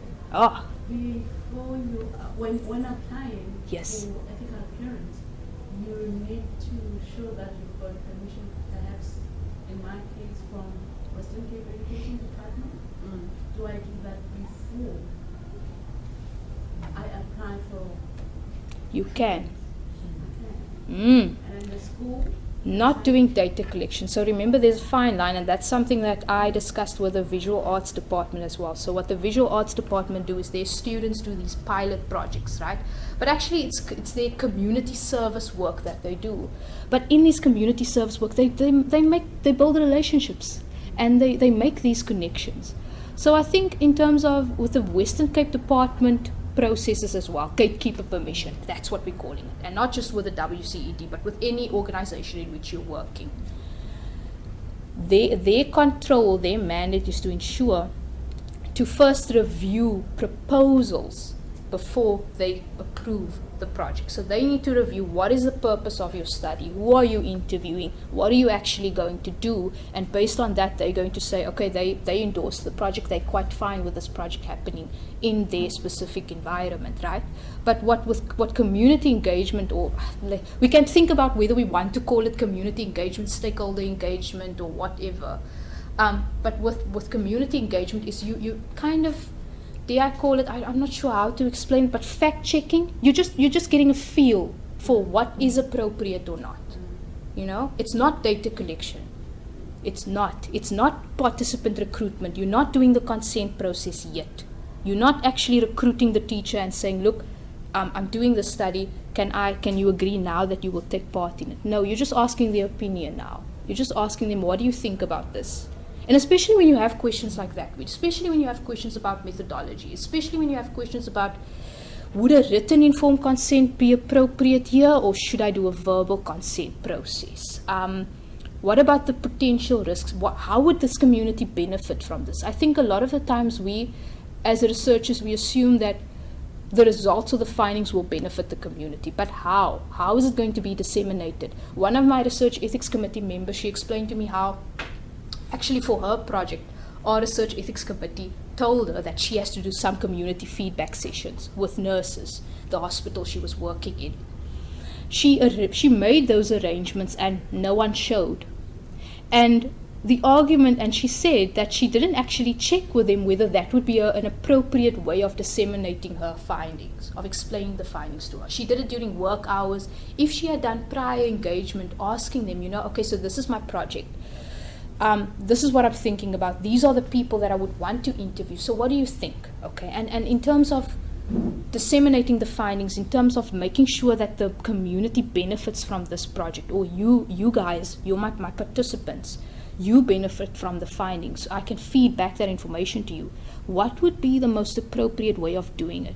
Should we arrange a little presentation and I present to you my findings? Would it be fine to just send you a flyer, perhaps with the key findings or the key information that I can give you? So it's building that relationship rather than collecting that data. And I know I actually encourage, my committee might just, I'm being recorded, but I actually encourage students to, before they start their data collection process, I always ask them firsthand, do you have contacts at the school or in this community in which you are working? Being careful, like I said there, who these representatives are. They might not represent the community as such, so you need to think about that as well. But to engage with them, have a chat over coffee. Ask them, these are my ideas. What do you think? What do you think? Is there someone else I can speak to? I think that is ethical. I think that actually improves the proposal you're going to submit to the review committee, because that means you've already thought about the social value. You've already discussed it with the groups you're actually doing the research with. And I think for the ethics application, what I've seen is the researchers who I've advised, get information from your contacts, find out from them what will work, what won't, is they are better able to justify to the research ethics committee, yes, you're telling me that there should be written informed consent, but actually in this community, they're adverse to signing the form for these and these reasons, Yes, I'm doing research around sexual and reproductive health at the school, and yes, parental consent is required according to our Department of Health guidelines, but I engaged with community members and I had a meeting with them, and they are quite fine with wavering, with the committee wavering the requirement for parental consent, because this is a project that is being done in the interest of this community, and because of the risks involved in terms of informing parents that their children are taking part in a research project that discusses their sexuality and reproductive health. So there's different things, there's different ways of doing it, but I would really like to advocate for this type of process and if you don't see me here next year. No, I'm kidding. I'm kidding. Actually, our committee is starting to think about this more and more. And we're starting to think about actually adding a section in our application form where we ask you, has prior community engagement been done? Have you spoken to people in the community, I mean, it helps you to justify the decisions you've made, the decision as to whether to do an interview or a focus group. Yes. But now, I mean, and this may be an irrelevant or a bit of a silly question, but now what I'm starting to think of regarding the benefit to the community is there's only a benefit to the community if they see the value in my research. Yeah. And just because it doesn't mean there's no value if the participants don't see the value. Exactly. So actually, yes, you need to consider the benefits, but I think more importantly, you need to consider protecting or mitigating risk, because if you may still be willing to participate even if you don't see the value. Yeah. And I may have all these wonderful benefits, but if you don't see the value, you're not interested in them. But at the same point, yeah, you can still participate, but then I need to make sure that there's no risk to you. Yes, but it all informs that, I think in terms of risk and benefit, I can just see another 6 pages being added onto my proposal with all this justification. Well, I mean, it doesn't have to be an extra 6 pages. Remember, this is how to conduct this is thinking. Okay. So, like I said, I'm not telling you these are requirements. I'm not saying this must be in your proposal. I'm just saying these are things that might benefit you in terms of making sure, in terms of making sure that the research you're doing or your approach more so, like you said, the community might not themselves see the value in the research you're doing, but perhaps in the approach they might be able to provide you with input in terms of, this is an appropriate way of doing it, these are maybe the people to speak to, and in terms of, if you want to share the findings with us, these might be ways of doing it, or that perhaps the community might decide that actually they're not interested. And then you need to think about other stakeholders involved as well. Could the department not benefit from your research findings also? I think, John, you had a question there. I was just thinking of what she's saying. Maybe initially, because of whatever good or bad reason, the participants might not be able to see the value of the research. And I have personally experienced your lack of knowledge or your lack of experience. But by going through that experience, afterwards you say, okay, this has benefited me. So maybe for whatever good or bad reason, you might not see initially the value that will be derived from the experience to participate, but afterwards you might have that experience of, okay, this was good. That's true. I've learned something. Yeah. That's true. Prof. Yeah, I think that often happens, but I think from an ethical point of view, it is important to be transparent about that up front. So if there's not going to be a benefit to the community, then you say, look, this research is not going to directly benefit you or your community. Yeah. It might help to inform policy. It might help to inform the Department of Education, because I'll share the research with them. But as long as you make it explicit up front, and then there might be unforeseen benefits that happen during discussion and interaction, which is great. But I think that as long as you're transparent and explicit about it, so everyone knows, and then you're not, because often the community has expectations. So you're going in there, you from Stellenbosch University, you master's student, they think, wow, maybe I'll get a job. And they do.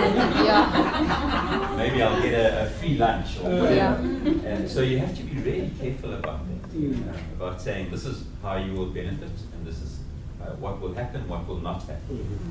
Okay, there will be no monetary reward, but if you have to travel, you will get some money to help you with the transport, something like that.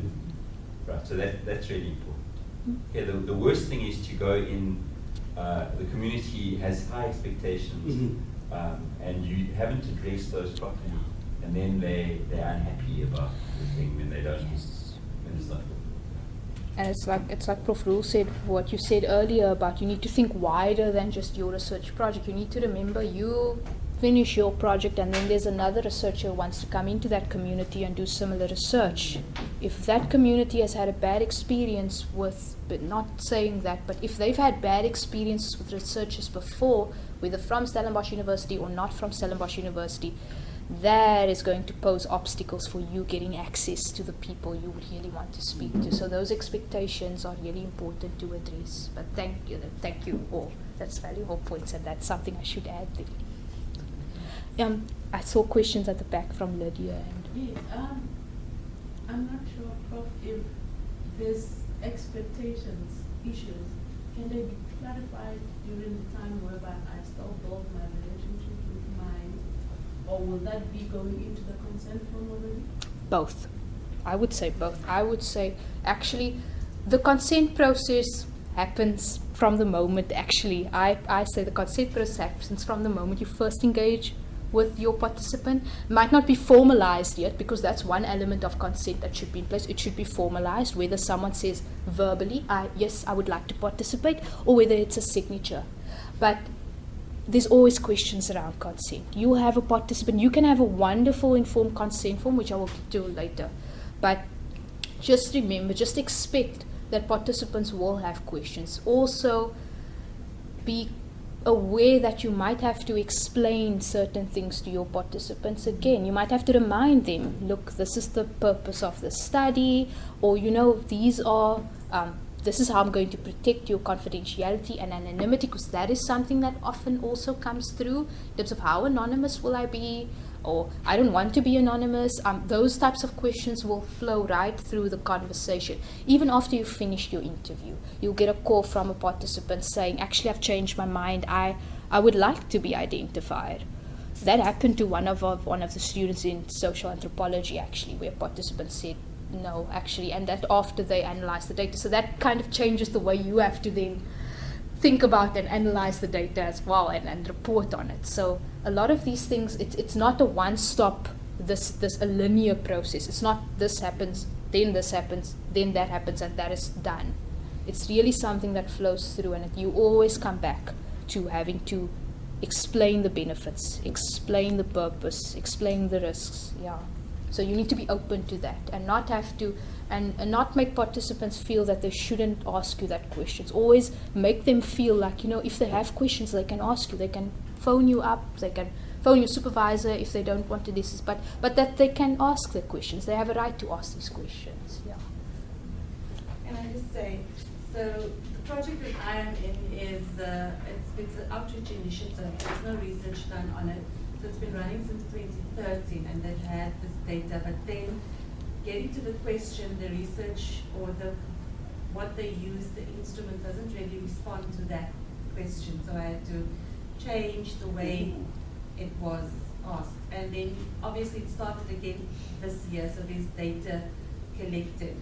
So I was sort of, does that mean that these people have already consented because the school is part of, and so forth? And when I had this discussion, I still know it's unimportant, but I said, no, well, this is what the ethics policy of the university says, and I should actually, so I can't use that data. So I have to do the process and then Come back. do the collection next year. But I sort of know where it's going already based on What you've already seen. what I've already seen. So before you mentioned that, actually my proposal, I have said that with the chattering, I have a reflexive aspect to it, because you reflect constantly on, are they actually authentically giving you these responses, because it's a sponsored initiative and they are here and their teacher is there, and it's sort of, you need to behave, otherwise our school won't get this opportunity again next year. That type of scenario. So that's what I'm reflecting on. But it's sort of also a let me skip myself in the foot when it comes to writing the proposal. I think it's important to write that reflexive part. We're getting a lot of those types of requests from the Research Ethics Committee, and I'm going to procedures again. But we can chat about it at whenever you are on campus again. But I'll just say that, look, informed consent, yes, that is something to think about. not just for having the tick that, oh, I have informed consent to use the data, but thinking about what was the understanding of these people when they gave this information. Like you said, did they give it because it's part of the school outreach process? Do they even know that this information that they've given is going to be used for another purpose now? Wow. And this is where law comes into play, because there's the Protection of Personal Information Act. That personal information, they've now included your opinions as well. So it's not only my name, my address, and that. So it's something that as the Research Ethics Committee we've also had to think about and reflect on in terms of, you know, for what purpose, what are the reasons people are giving you this information, and do they understand the reasons for it, you know? I will not answer your question now. No. Not now. That's something I think we have to engage on a like more, because that's more procedural. And but informed consent, yes, you need to think about that when you explain your purpose to your participants. Comprehension is important. We'll get to that. I don't want to run out of time. Okay, but you'll get the slide. So in terms of social value, we've discussed social value, what is considered socially valuable to the participants, and value is contested. I mean, what might be perceived as valuable research for one group might be seen as, you know, they're just doing this research for their degree or whatever. It really depends, and I'm really going to rush through it. I'm just saying that it's in social sciences, it's more difficult to assess the social value than in the biomedical field. Social sciences, we don't know what impact our research will have in future, whether it's right now in the short term. Usually in the short term, like Prof. Rule said, there is no direct benefit to the participant, but there might be benefits in the future, whether that means informing policy or whatever the case might be. But it's a good idea to reflect on and engage with your community if possible, if that is something that you want to check with them. You know, this project I'm doing, do you think that is this a question you are also thinking about? Is this a problem you are seeing when you do your work? It's important to just think about that. And I like my cartoon again is, get all the information you can, we'll think of a use for it later. It's fine. It's okay. So that's not what we want. We want to collect the information necessary to be able to answer our research question. We don't want to add extra bits and pieces thinking that, maybe someday there will be a benefit to it, and we don't inform our participant of it. Okay? People have a right to decide what information they give you and for what purpose. That purpose needs to be well defined, or they need to be able to understand what that purpose is. And sometimes you can tell research participants that, you know, that in terms of the value or the impact, it's not clear right now. And this information you're giving me, it might inform policy. And we would like to also use your data, the information you give us now, for future research projects. This is more related to academics who do more longitudinal studies.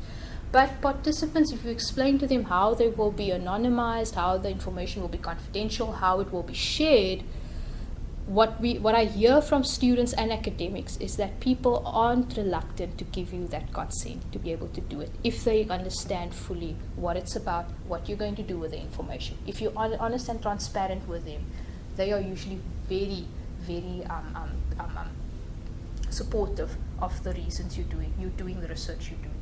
Right? Okay, scientific validity. Prof is going to speak about that. Prof, I will skip it, but my ex-chairperson used to say bad science equals bad ethics. It's not ethical to do research that is not, that you haven't thought through, that is not grounded in literature or in existing research studies. So your designs, methods, and approach must be justifiable and feasible. Okay, like you said, you're thinking about that interview versus focus group. It must be justified. And then fair selection of participants. Think about vulnerability in research. And vulnerability, I invited you all to join our focus group because you were the easiest to track down and therefore should provide me with the best feedback. So, but that issue of convenience, the most convenient group of people might not give you the best feedback or the best results. You need to think about that. You need to question that in your research. And that if you are selecting participants who are deemed vulnerable, and vulnerability is contested, in research ethics? I mean, who is vulnerable? Who do we do? What characteristics should someone have to be considered vulnerable? My understanding of it is that vulnerability in terms of this specific research process, you know, I mean, in terms of that there may be a power imbalance between the researcher and the participant, and vice versa. You as the researcher might be vulnerable in doing this project, and that's something you need to reflect on as well, and that the ethics committee thinks about when we see your proposals. And then undue inducements to participate. I had another cartoon, I don't know where it went, but okay. But undue inducements to participate. I mean, you might want to offer your participants, you know, there's a token of appreciation, there's some monetary reimbursement I'm going to give you. As the ethics committee, we usually advise people, don't put that on your recruitment flyer. You will get participants who will only join the study for the fact that I'm getting something out of it.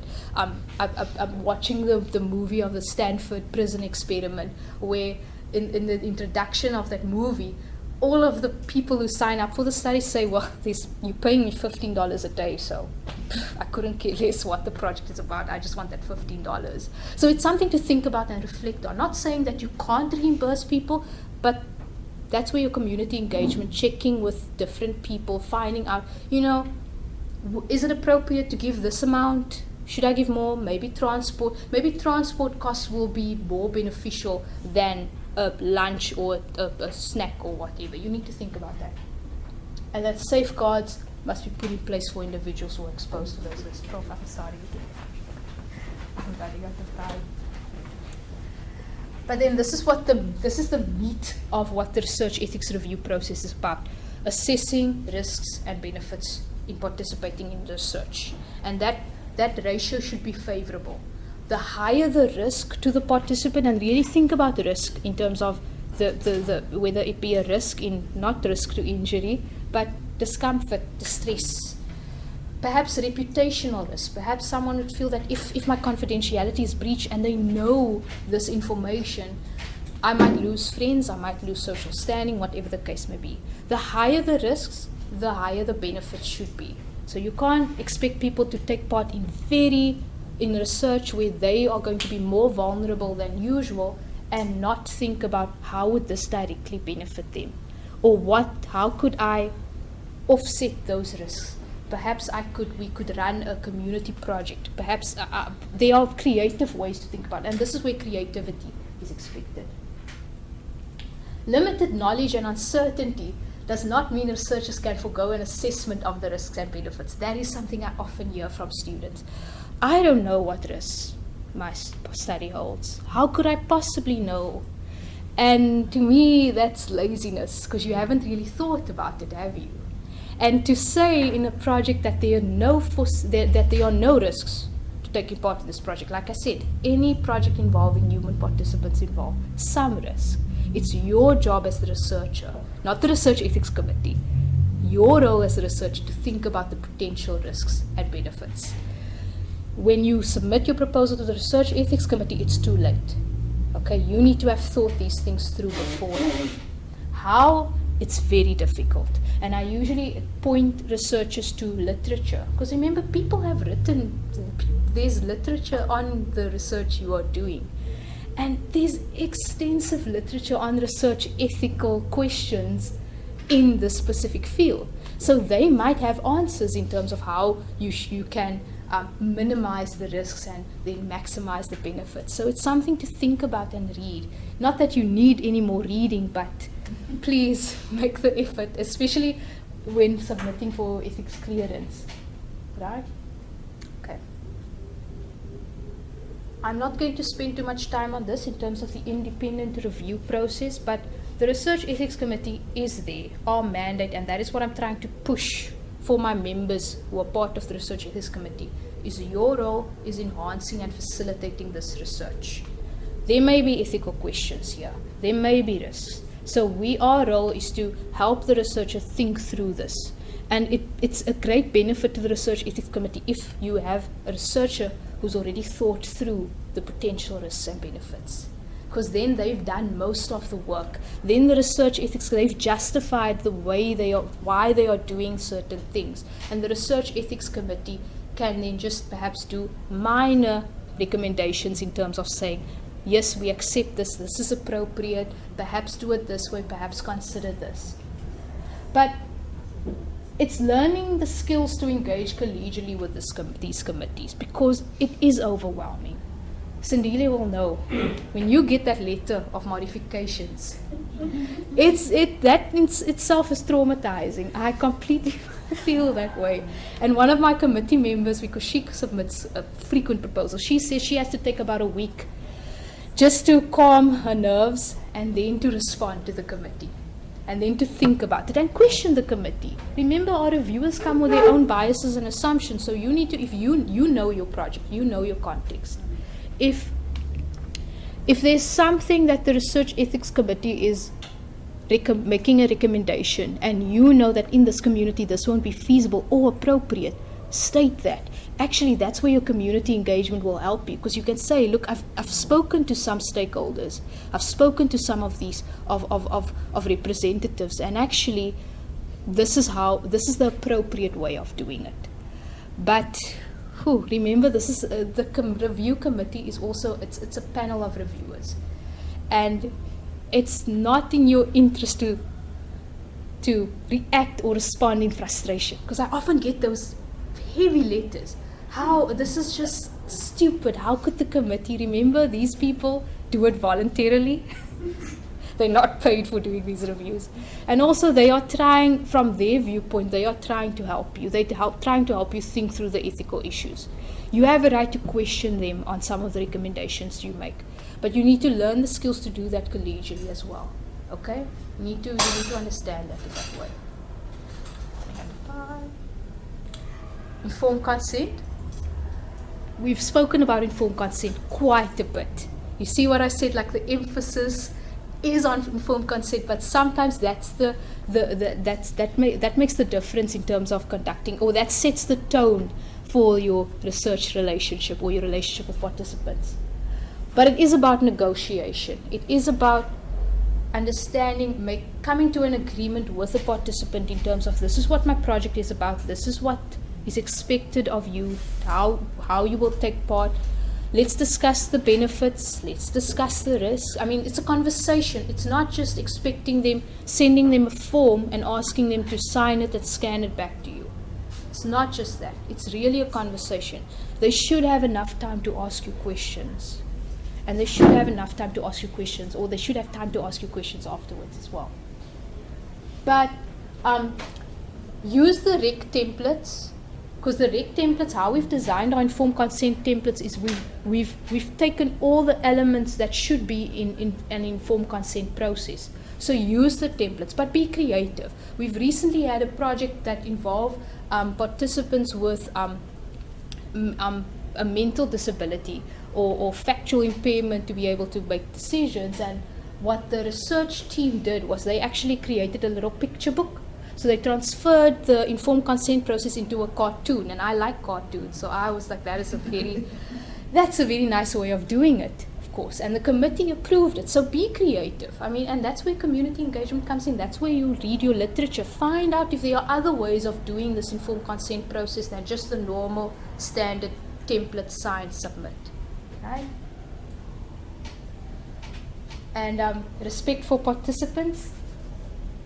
Researchers have ongoing obligations to treat individuals with respect from the time they are approached, even if they refuse enrollment, throughout their participation and even after their participation ends.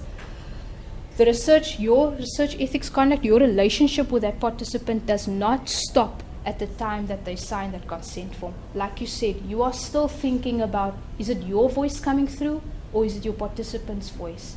In your reporting and your presentation of the results, you also need to think about if I report the data this way, how does this reflect or represent that community? Is it fair? Is it justified? These are things you need to think about throughout, and not only in terms of, I've got my data and now I'm going to report it in any which way, because your findings even have ethical implications after you've lost control of this work that you've done. And that's something I think as researchers with integrity, we must think about and we must be able to discuss. Basically, what happens when the research is over, right? That's something we need to keep in mind. It's not enough to say, but I don't know how people will interpret my data once I've published it. Actually, you should. You collected that data for a specific purpose. And most of the researchers, I think a lot of researchers start to use their data for advocating and activism for the communities in which they do research. So you have a responsibility in terms of how the community, how this problem is explained to society and the recommendations you make to your recommendation in terms of addressing the societal problem. We've mentioned professional integrity. There's a few things you need to consider there, so in the interest of time, I'm not going to dwell too much in this, but seek advice and help. Get training, okay? If you're uncertain about things about falsification of data and stuff, ask, and we'll be able to explain it to you and guide you and advise you. Yes, in that case. But don't think of yourself as working in isolation. It's not your project. Your project doesn't stop with you. There are collaborators. There are future researchers. There's your supervisors. There's journal publications. It's really something you need to think about in terms of not just your relationship with participants, but your relationships with your supervisors and the department and fellow students, research ethics committee. There's a whole research endeavor you need to think about in terms of the way you conduct yourself. And that's just something that my colleague Natalie Harriman, who's the Research Integrity Officer, she uses it a lot in her presentation, and you can't read it right now, but it's just fundamental principles on research integrity. And when you get the slides, please have a look at it. It really summarizes everything that I've discussed, to be honest. And that is the end, Prof. Rule. I'm sorry I went over time. Discussed a bit too much. But thank you for your questions and your reflections on these key norms and values as well, and your and for engaging so actively. I know that there might be a lot of questions, so my contact details are in the slide, so you can have a chat with me and afterwards, or approach Prof. Rule. So thank you for listening. If you're still busy with your proposal and you haven't enough, you know, we have this conference every year, and it rotates from among the 4 universities in the Western Cape. So you'll have a chance next year if you didn't do it this year. It's a really good opportunity to share your ideas with your peers and to get an experience of a conference and to build up your conference literacy and your CV. Right, so thank you.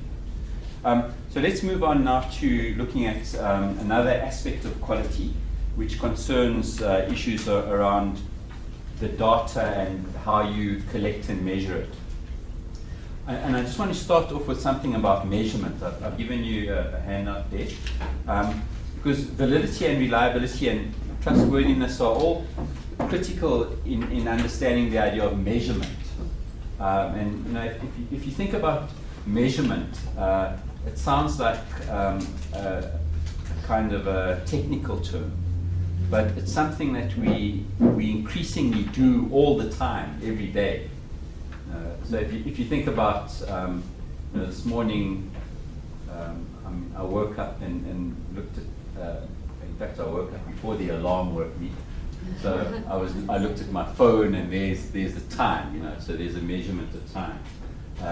Looked at the temperature, which is a measurement of, you know, another kind of measurement, and then looked at the weather. You know, is it going to rain? What's the percentage of humidity, and so on and so on.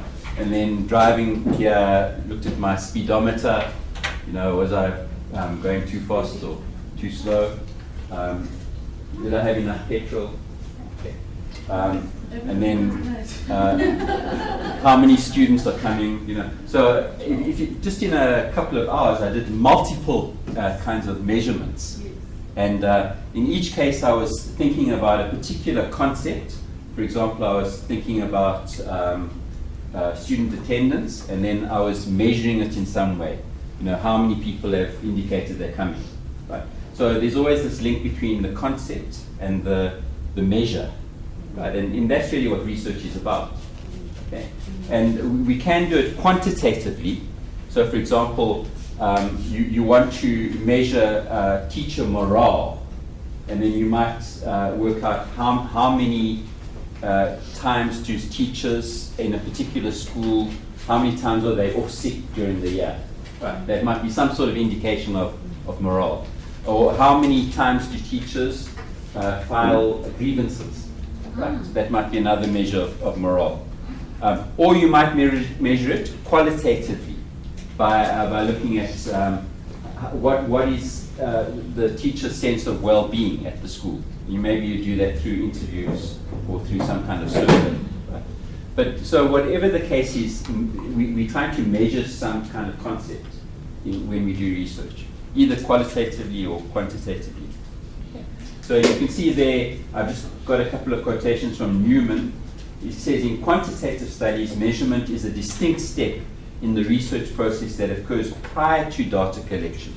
So before we collect the data, we have to work out what is it that we want to measure, how are we going to measure it, what is the instrument we use. Quantitative measurement has a special terminology and set of techniques because the goal is to precisely capture details of the empirical social world and express what we find in numbers.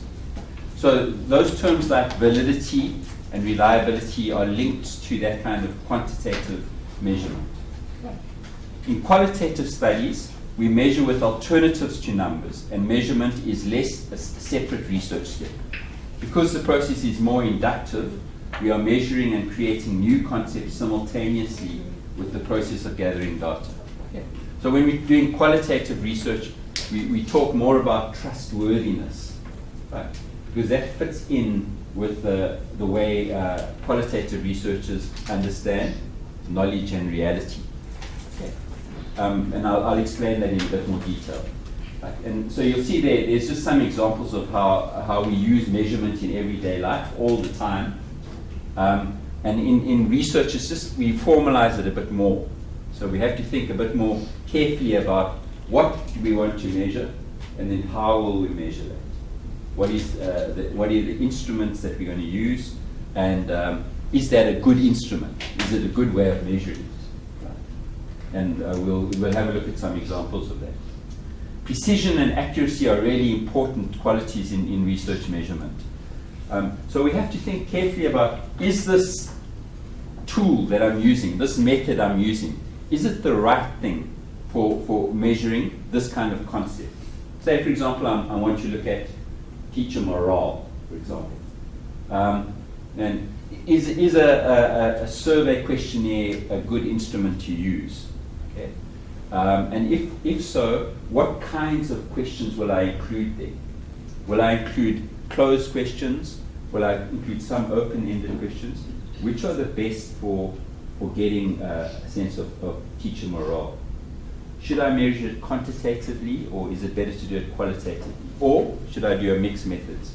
Okay. So it's all of those kinds of questions that we have to think about. I have to make sure that I'm measuring teacher morale and not something else, right? Because often, the concepts are closely related to each other. Right. So, for example, the number of grievances that teachers put in might not be about teacher morale. It might be about something else. Maybe there's a particular issue between with a particular staff member, which is, and the morale might be good, but there's grievances because of this particular issue. Right. So we have to be very careful that what we're trying to measure is the measures we use are actually related to what we are trying to measure. Yes. The other thing is also if the grievances are just by one person. Yeah, good. Because that's right. So you might have, 50 grievances, but then you look at who the grievance is from, and it's 2 or 3 people. Okay. Which and the staff is, say 50 or more. So that would mean that might not be it might not be a reliable indicator of the morale of the staff. Okay, so you get the idea, okay? Right. Now, if we go around traditional criteria of quality, And that's validity and reliability, and people talk about objectivity. And that comes out of the natural sciences. So it's the idea of that you conduct experiments and that you have to make sure that the experiment you conduct is measuring the thing that you want to measure. Right? So that would mean that it's valid. Validity and internal and external validity are aspects of validity which I'll explain. You also have to make sure that if you measure something, you're going to get the same result each time. So if you conduct this experiment multiple times and you get the same result, then you'd say it's reliable. Okay. So in the natural sciences, validity and reliability. Validity means you're measuring what you want to measure, and reliability means that the results will be consistent, okay, that you can trust them. And then objectivity is about the results will be the same independent of the subjectivity of the researcher. Right? So it doesn't matter who conducts that experiment, the results are going to be the same. Right? That means that in the natural sciences, they will call that objectivity. And in the natural sciences, especially within the positivist paradigm, you try and keep the researcher's influence out. Okay, so you develop an experiment that's going to be independent of the researcher's subjectivity. So that's really what we've inherited in the social sciences, those ideas about validity and reliability. Okay.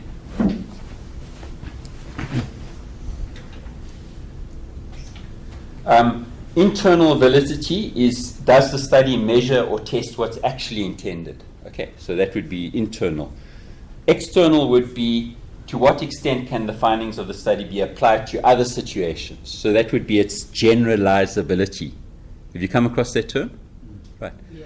So if I do this experiment here, if it's got external validity, it means the experiment, the results will be the same wherever I do it.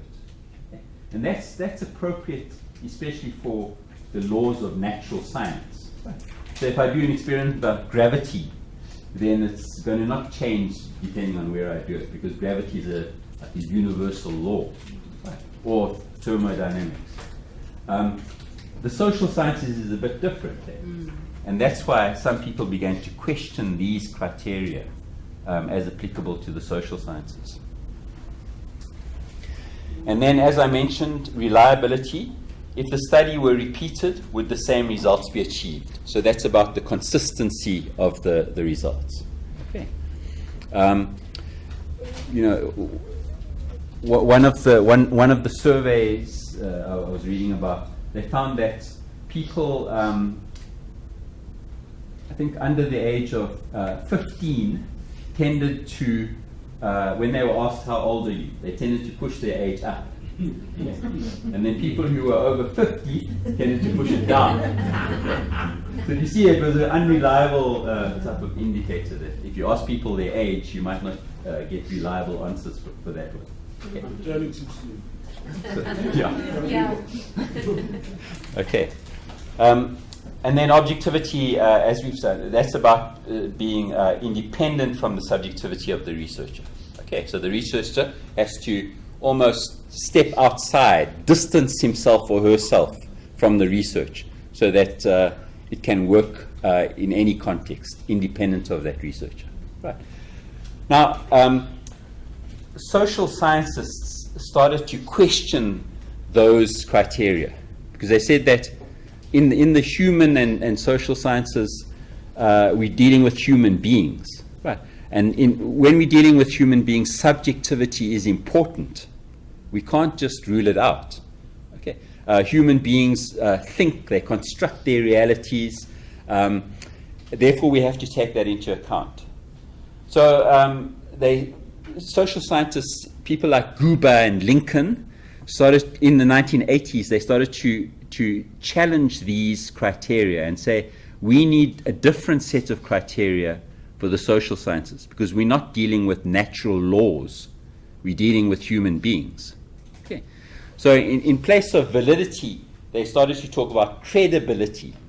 Right. So credibility is also around the authenticity of the research or the truthfulness, but it doesn't assume that there's a law-like truth. There might be multiple truths. Okay.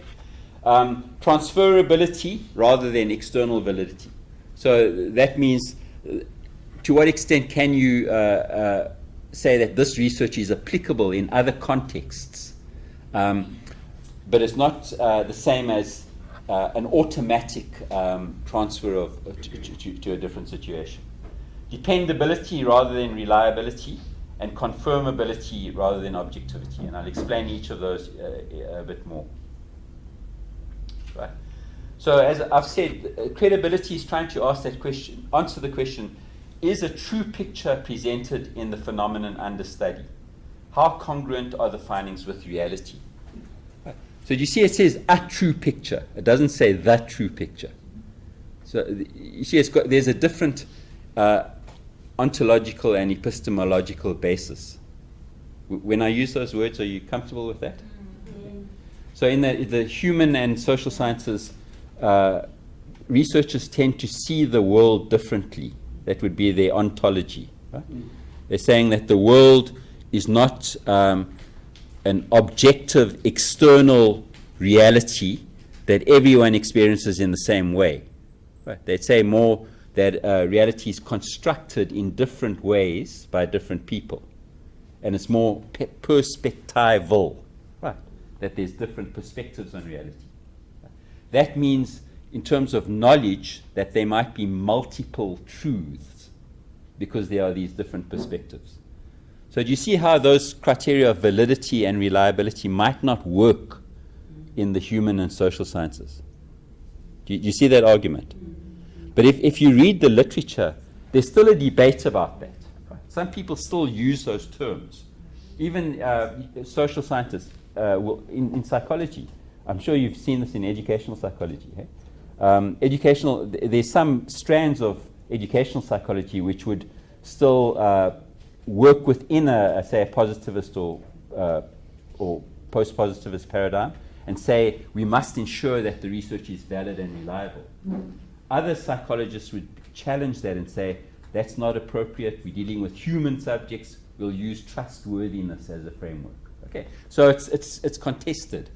But generally, if you're doing qualitative research, as I understand most of you are doing, we need to consider these alternative ways of thinking about quality. Okay, if you that doesn't mean I'm not prescribing you should not talk about validity and reliability, but you have to have good reasons for what you do, either way. So you have to have read about it, thought about it, and then develop criteria that are appropriate for your study. Okay? And these are the possibilities. So transferability is enough contextual detail provided to allow for comparison and application to other environments. So when you're doing qualitative research, you must make sure that you describe the context very clearly and explain the case or the unit of analysis and the boundaries of that, so that people in other situations can decide for themselves whether this is applicable or not. Okay, so that's really how transferability would work within a qualitative research context. And then dependability. Could a future researcher repeat the study? Right. And the way that you'd address that is by making sure your methods are transparent. Right. Your sources, your design is very clear, that you've disclosed your positionality. We were talking about that earlier. Hey? Your particular role and your relationships with the research participants. All of those would help someone to decide, can I replicate the study? And if so, what will be different? Okay. And then finally, confirmability. Do the findings emerge from the data and not the researcher's own predisposition? Right. So instead of talking about objectivity, we talk about confirmability in qualitative research. Objectivity would be, say, the researcher must be independent from the research. The research must be able to stand on its own, independently from the researcher. in the social sciences or the human sciences, we say that's not possible, because the researcher is always involved in the research. Okay. You're the one who's constructing the research. You're conceptualizing it. You're asking the questions, and so on and so on. So they would challenge that idea that you can have any kind of absolute objectivity. Rather, they'd say, let's look at confirmability. And that would mean, how do I deal with issues like bias? And you were talking about that earlier, eh? That you invested in your research. How are you going to control that or manage that? And that might be through things like member checking, for example, through having a very clear construct of your research, good questions, peer reviews, presenting your proposal to a panel of experts, and so on and so on. All of those will help you to manage your own investment. But we can't say that you'll be objective in any kind of sort of absolute way.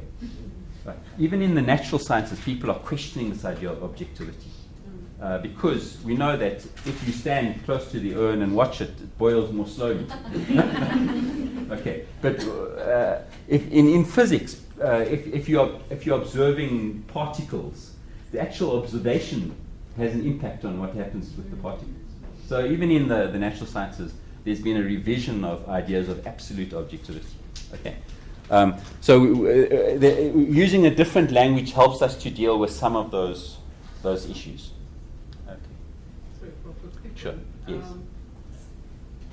Something I had, I've got a young sister who's doing a PhD in epidemiology. Okay. And she says at one time they were working with these very sensitive cells, and at a particular time there was a spike that could not be explained.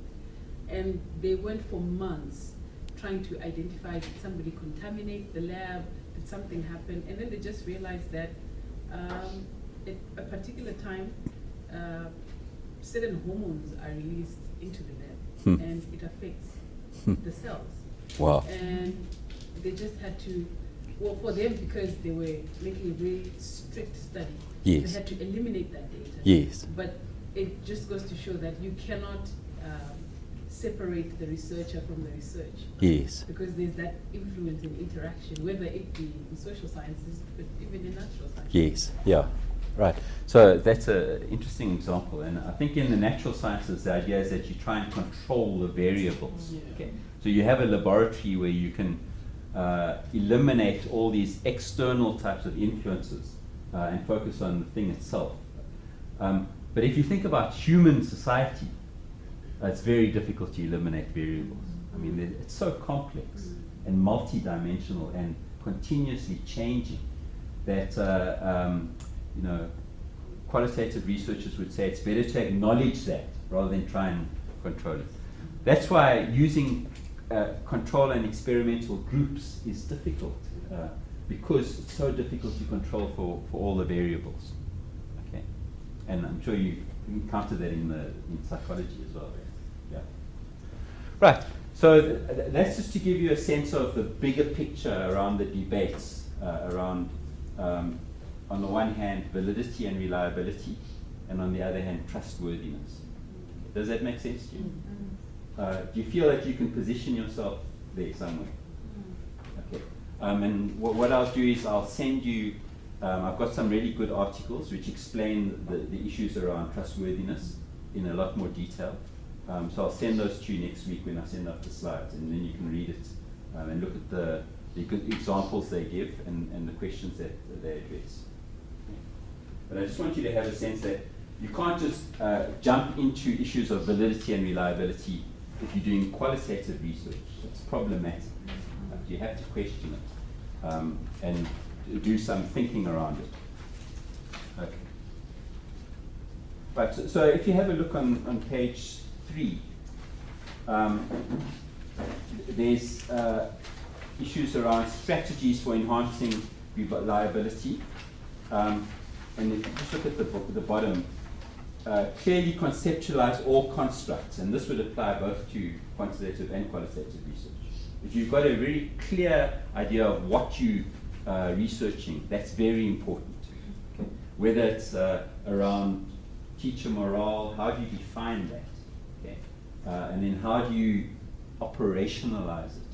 So researchers talk about the conceptual definition and then the operational definition.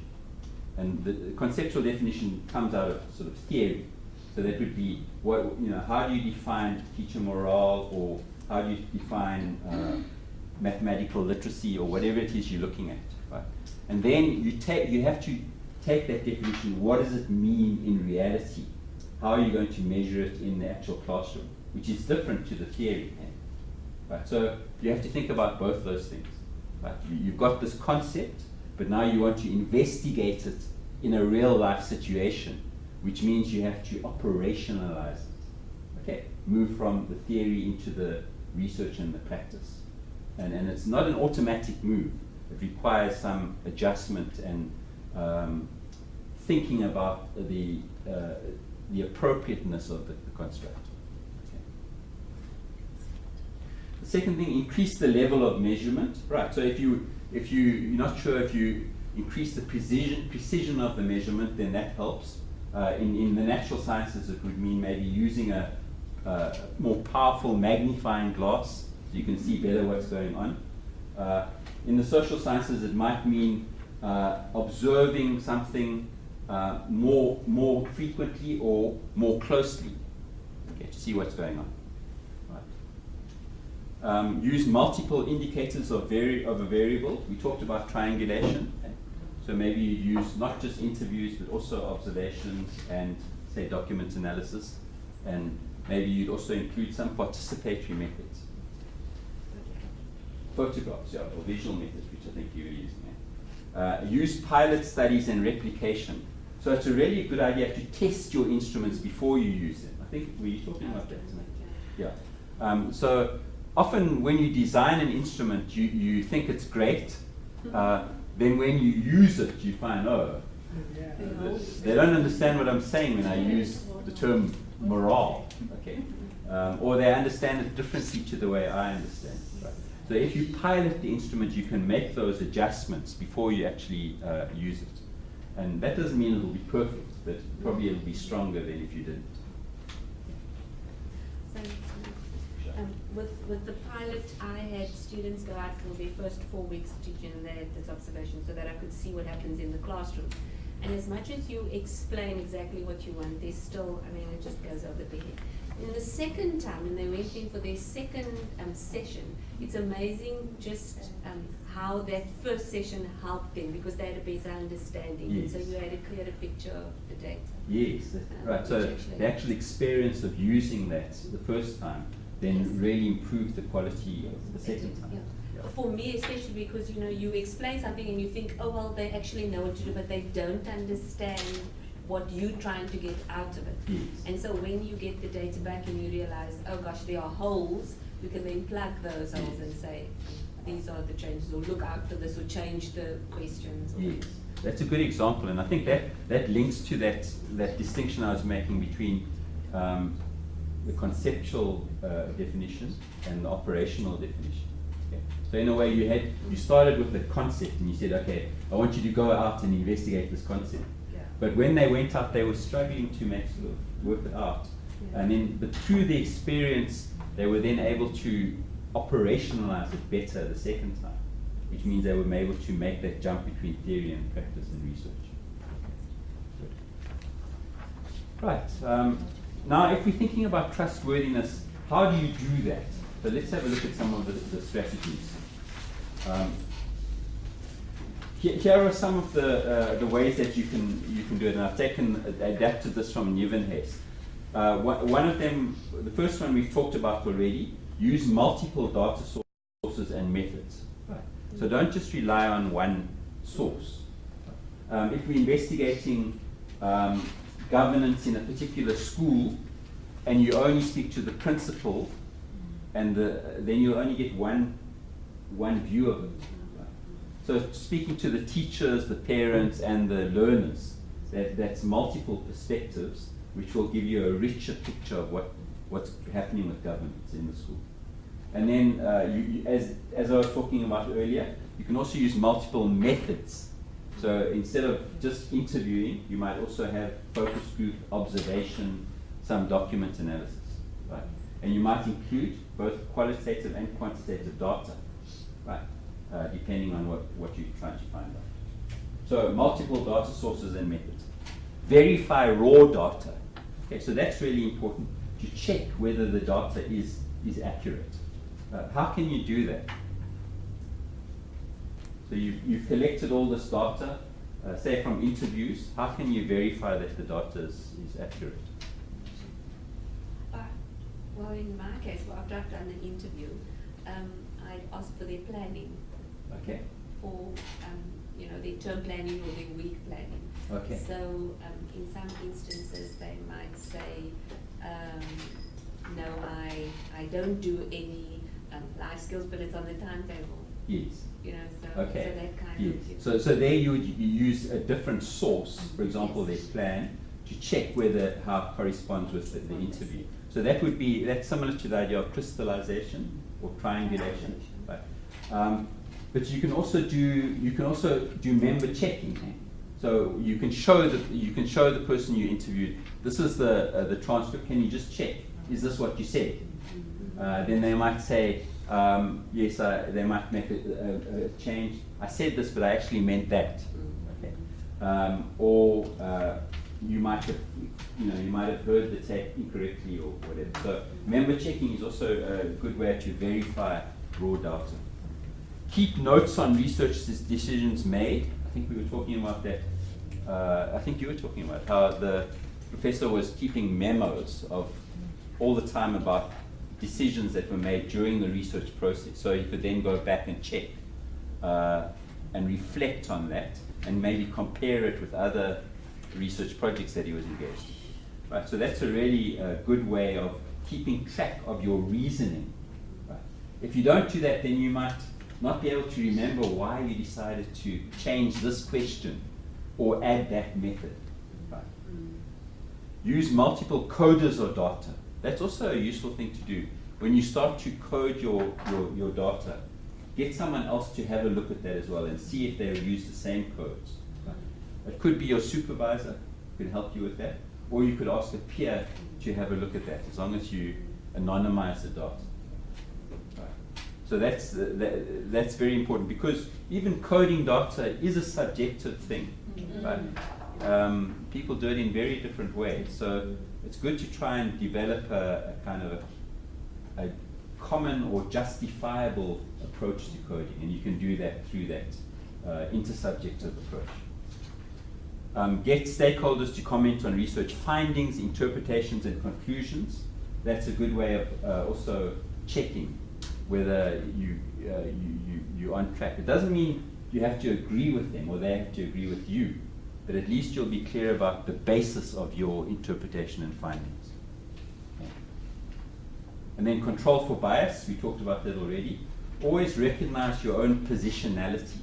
And I think some of you come across that term in developing your proposals. Try and say, this is who I am in the research. I am a teacher, a maths teacher, high school or primary school. I'm also a researcher. I'm also a head of department. How do these different roles and positions relate to each other? Could there be a tension between them? Okay. And sort of, so make that explicit and reflect on it. Yes? Prof, I'm not sure if this relates, but when I was doing my data collection, I had a little access challenge. In that, initially, and I did include this in my proposal, that I used to teach in the area, Okay.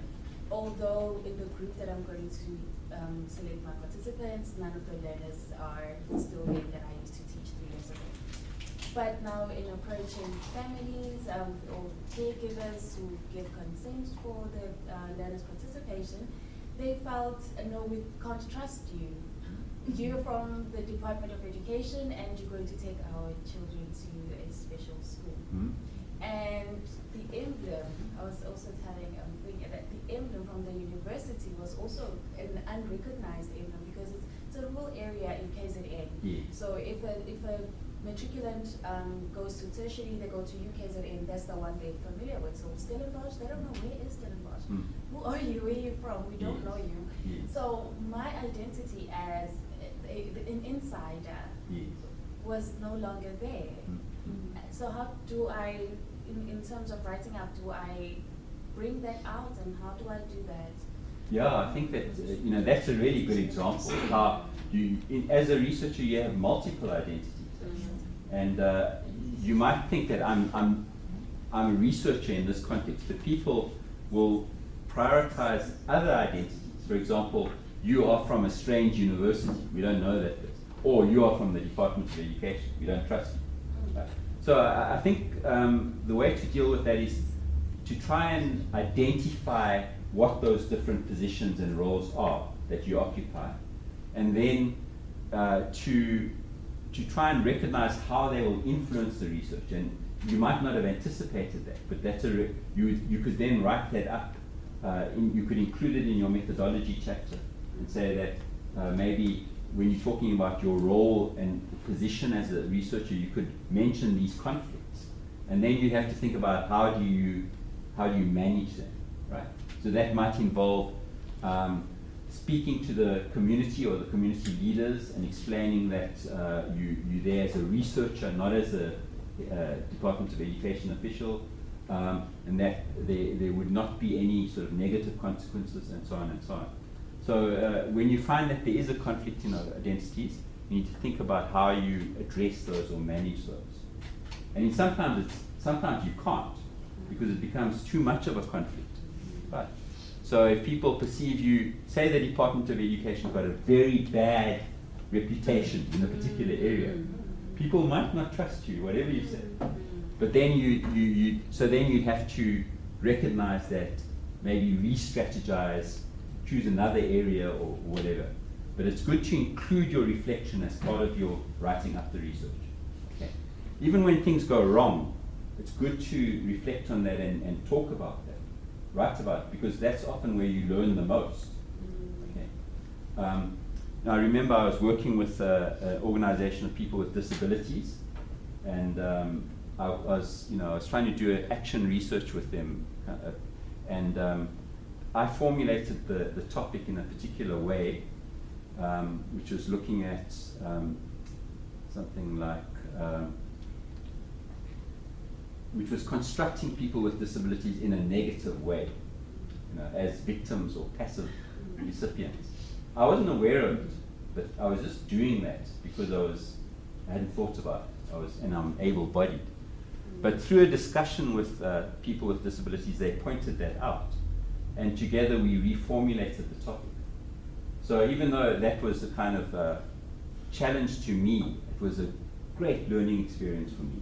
And then I included that in writing up the article that we wrote about that. Because often it's the failures that teach you the most, or the challenges. So that would be a really rich thing to include. Right. Okay. So I think those are some of the ways that you can address issues around trustworthiness. And yes. So surely noting your challenges and your so-called failures just gives more validity and trustworthiness to what you're doing. Absolutely. Because it hasn't all gone according to plan, and you've been flexible in responding to that. So absolutely, it would. So the methodology chapter is a good place to include that and reflect on that, how your methodology worked in practice and what you had to adjust or change because of that. We don't expect you to implement a research proposal exactly as you have it in the proposal, because you don't know what's going to happen. You don't know what you don't know.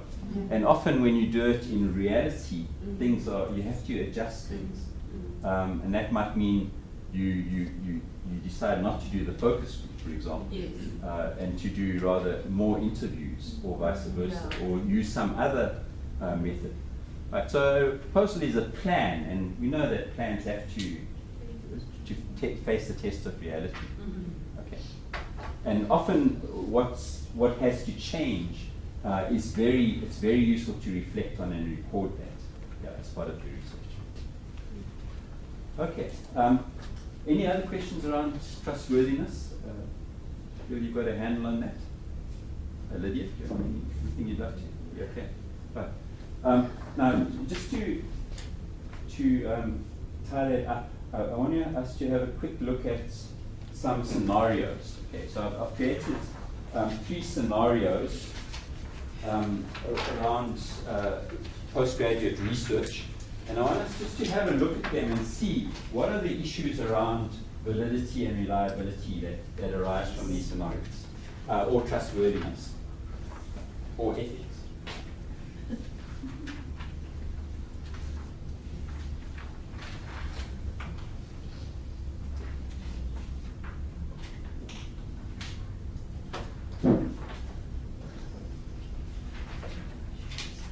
Okay, now we were going to do this in groups, but I think let's just do it together because we're not a very big group. So if you have a look at the first one, Mr. Samuels is an MA student interested in researching teachers' perceptions of school discipline. He's principal at a high school in the Western Cape. He decides to undertake qualitative research into the perceptions of school discipline of the teachers at his school. He randomly samples 2 teachers from each grade. He uses the method of semi-structured interviews as well as focus group with the interviewed teachers. He conducts the interviews and facilitates the focus group. He finds that teachers are happy with the methods of discipline used at the school. Okay, so are there any issues there that you can see that are linked to quality? Yeah? Yes? Yeah, Lydia? Yeah, it's obvious because he is the principal of the school, so the issue of power relations doesn't take place. Okay, absolutely, right. You are a principal and you're asking me, I'm your teacher, about the discipline. For sure, even if I'm not happy, I have to say, I'm happy because, Yeah. Yes. Well, the other option would be a anonymous survey, Okay. which would be much better because the teachers would not feel threatened Yes. with anything like that. I think he would then get a much truer account of how they feel about discipline. Yes. Okay. Yes. That's another. I think also if you're talking about something around discipline and you have a focus group, it's also quite challenging because you could have people swaying the direction of the focus group, and I think in this kind of situation you could have some antagonism within the group of a group of teachers that are working in the same school under the same leadership. Yeah. Okay. So I think you pointed out some really important points. In a way, this is a kind of blatant example, but power relations are often much more subtle, and they're always there. For example, there are issues around language. We need to think about that. So if you're thinking about, what language do you speak? What language do your participants speak? Is it the same language? If it's different, how are you going to deal with that? Are you going to use a translator if you can't speak the language? And what are the power relations between the languages? Okay, that also has an impact on the way the research works. So think about language, but also things like class, right? Say as a middle class teacher, if you're doing research with, say, working class people with lower levels of education, there's also power dynamics there. I just remember I had a student in Uganda who was working on adult basic education in rural areas, and she took a photo. She got someone to take a photograph, and the men were sitting on the chairs around the tree, and the women were sitting on the floor, and she was sitting on a chair as a researcher. And it just so clearly showed the power dynamics that were going on there. She as a sort of middle class, educated person, urban person, and then the patriarchy of the men on the chairs, the women on sitting on the ground. So that's the kind of thing you have to think about there. What are the power dynamics of my status as a researcher, my language, my ethnicity, my gender, all of those things, my able-bodiedness or my impairment. Okay. So that's that one. The second one, Miss Lewis is head of this disability unit at a university. She's interested in finding out how student teachers with partial sight use the whiteboard during their student practice. She's developed a manual to help them use the whiteboard and wants to see if it helps. She interviews the 3 partially sighted student teachers to find out how they use the whiteboard on their student practice. They report they followed the guidelines in the manual and used the whiteboard effectively. She concludes that the manual was a successful aid in helping visually impaired student teachers to use the whiteboard. Are there any issues there? Yes. Yeah? Yes? To me, it sounded like what she initially wanted to do, and the answer she ended up with were 2 different Okay. things. Because she wanted to find out how they use it, and then she ended up guiding them on how to use it. Okay. Which would it not then have been better to have a method of finding out how they use it without giving them any methods of how to use it, Okay. giving them the manual? So that's a good point, because you see how the researcher is playing different roles there. So on the one hand, she's an educator, and she's also a researcher. So those roles, there might be a tension between those roles, which might affect the outcome. Because as an educator, you invested. So she's developed this manual. She wants the manual to work. So then she does the research and finds that the manual does work. Now, is that because she wants it to work, or because it actually works? Okay, so that is one issue. That doesn't mean you can't research your own practice, but you have to be aware of what are the possible pitfalls around it. Yes, guys? We don't see anything in regards to the learners that sort of, what was their experience? Okay, right. With Well, the yes. impaired students that, Yes. yeah. Why would that be important in this case? Okay. I would suggest that how I experience what you are doing there Yes. is also very important, because Yes. that adds the value to me, Yes. but also if you now know that, yes, I've learned something, it will also add value to you. Yes. Okay. So Yeah. it seems as if you just use the tool and I'm not benefiting. Okay, right. Okay, so there's something methodologically problematic about this, because if you notice, she wants to find out, she's interested in finding out how student teachers with partial sight use the whiteboard during their student practice. So what method does she use? What method does she use to gather the data? She interviews them. Okay. So if you interview someone, they'll tell you, this is how I did it. Yeah?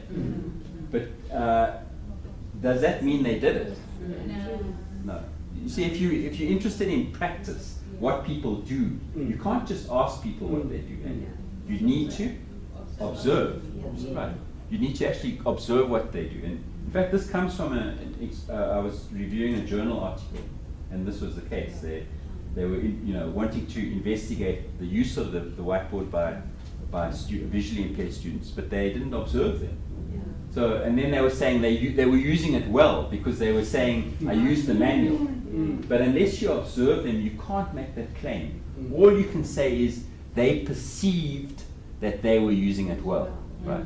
So you can report on their perceptions, but that's not what you wanted to find. Right? So you see that the methods must fit in with your questions and your purpose, otherwise it's not going to be credible. Would an assessment also work there? It could work, yeah. If you, at John's point about the learners, so you might have some sort of assessment of how did the learners see the board, or what did they see on the board, or something like that.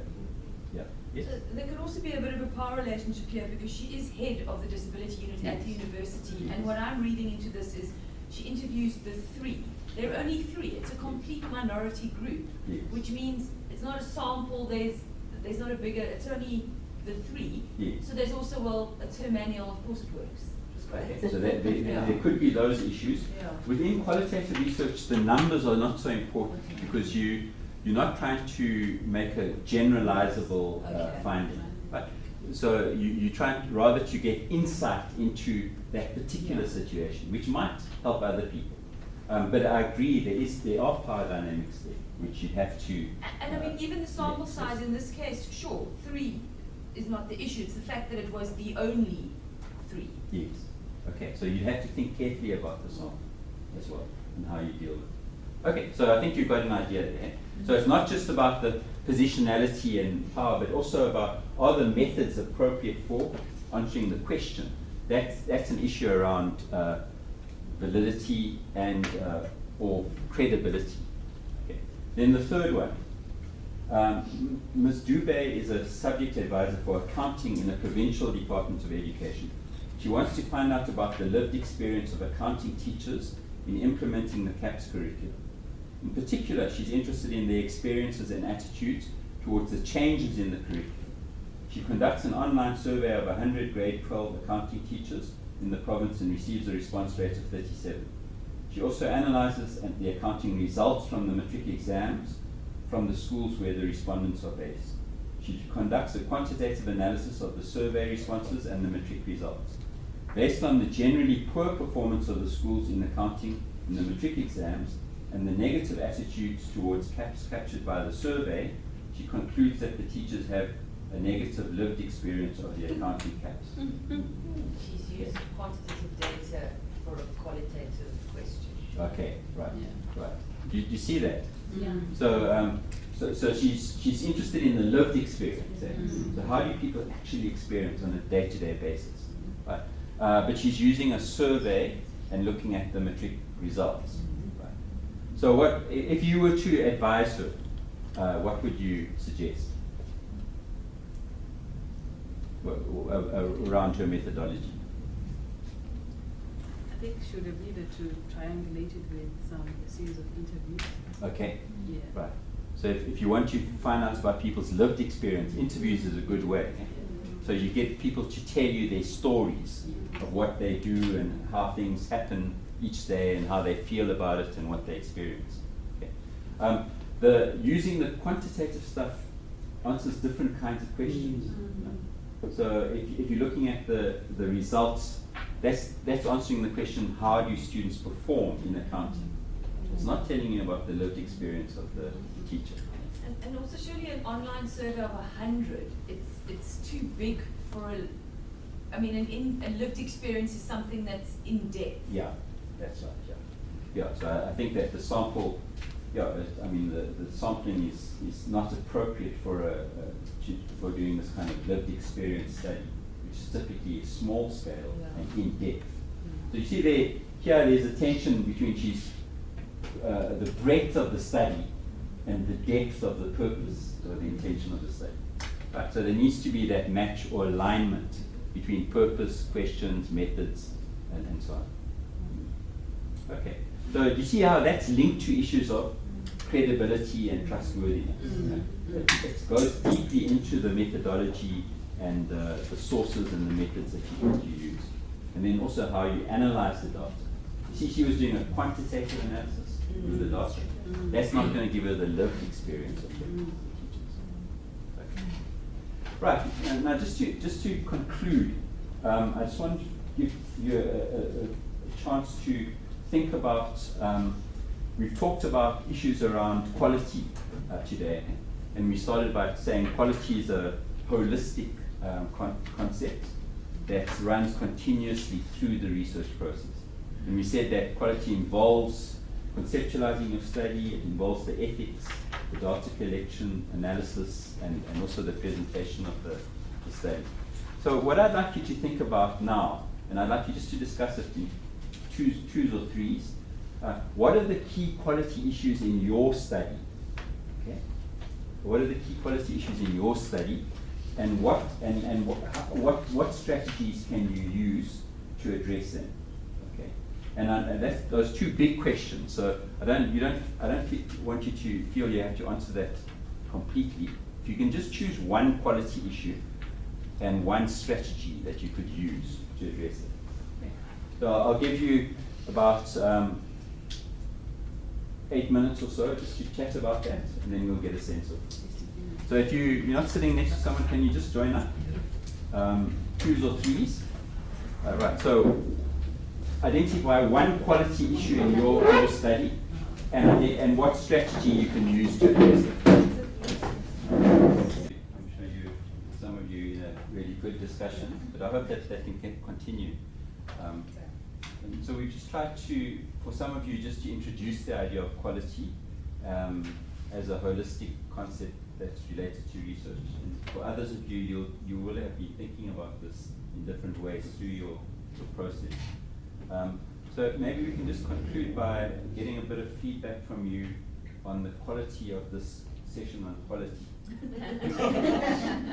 Okay, how did you find it? Because it's the first time we've done it like this, and it'd be interesting to see.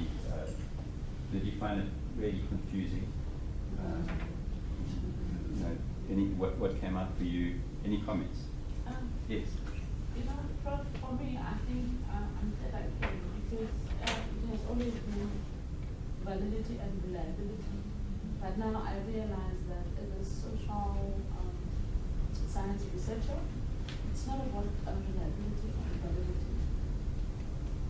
Okay, great. So I don't even have to go there because it doesn't happen. It's not going to happen in my studies. Yes. Okay, good.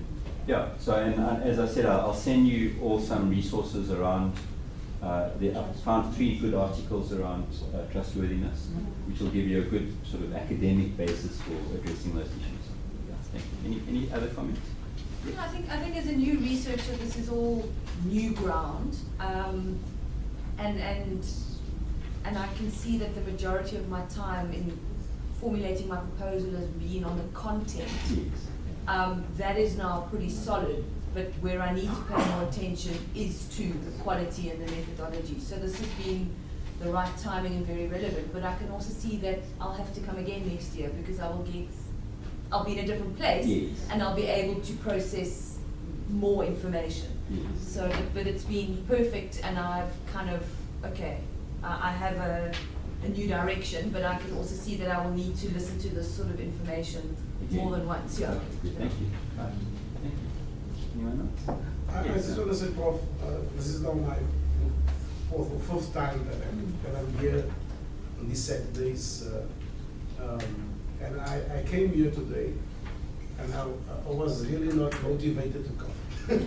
I have to force myself to get here. But again, I knew I'm going to learn, and I really want to thank you, and especially to Clarissa. I'm in total trouble because I'm in my 2nd year PhD, and I have not even I haven't submitted my ethical clearance.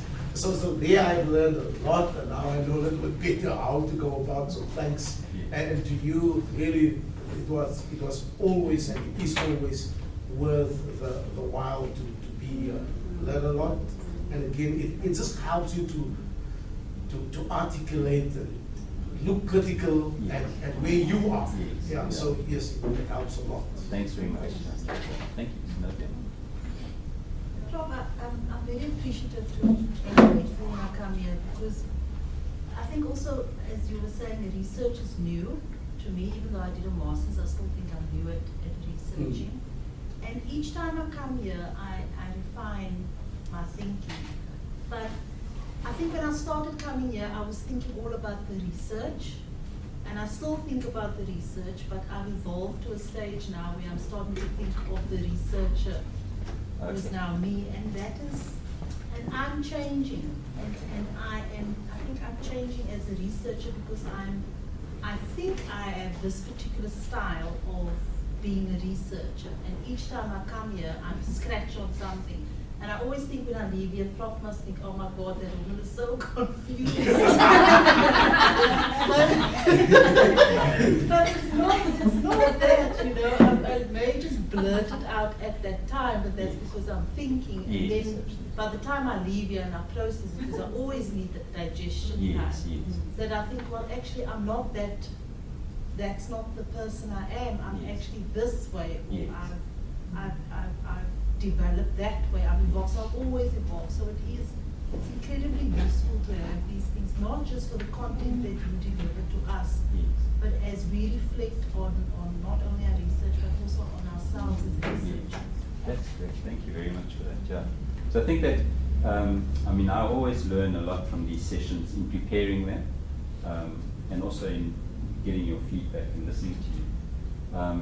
And I think that, as you point out, doing a master's or a PhD is not just about learning the content and the methods. It's also about who you are as a person and who you're becoming. So you're becoming this researcher.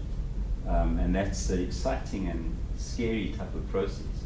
And it's wonderful. It's wonderful to listen to you talk about your research, because I think that I know from my own experience, you don't often get a chance to talk about your research, and we're with people who understand what you're talking about. So it's great to have a community of people where we can share those ideas, and that you don't just get a blank look at you.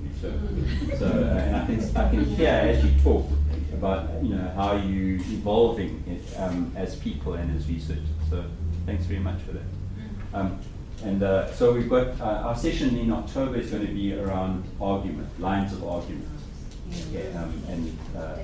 So I'll see you then.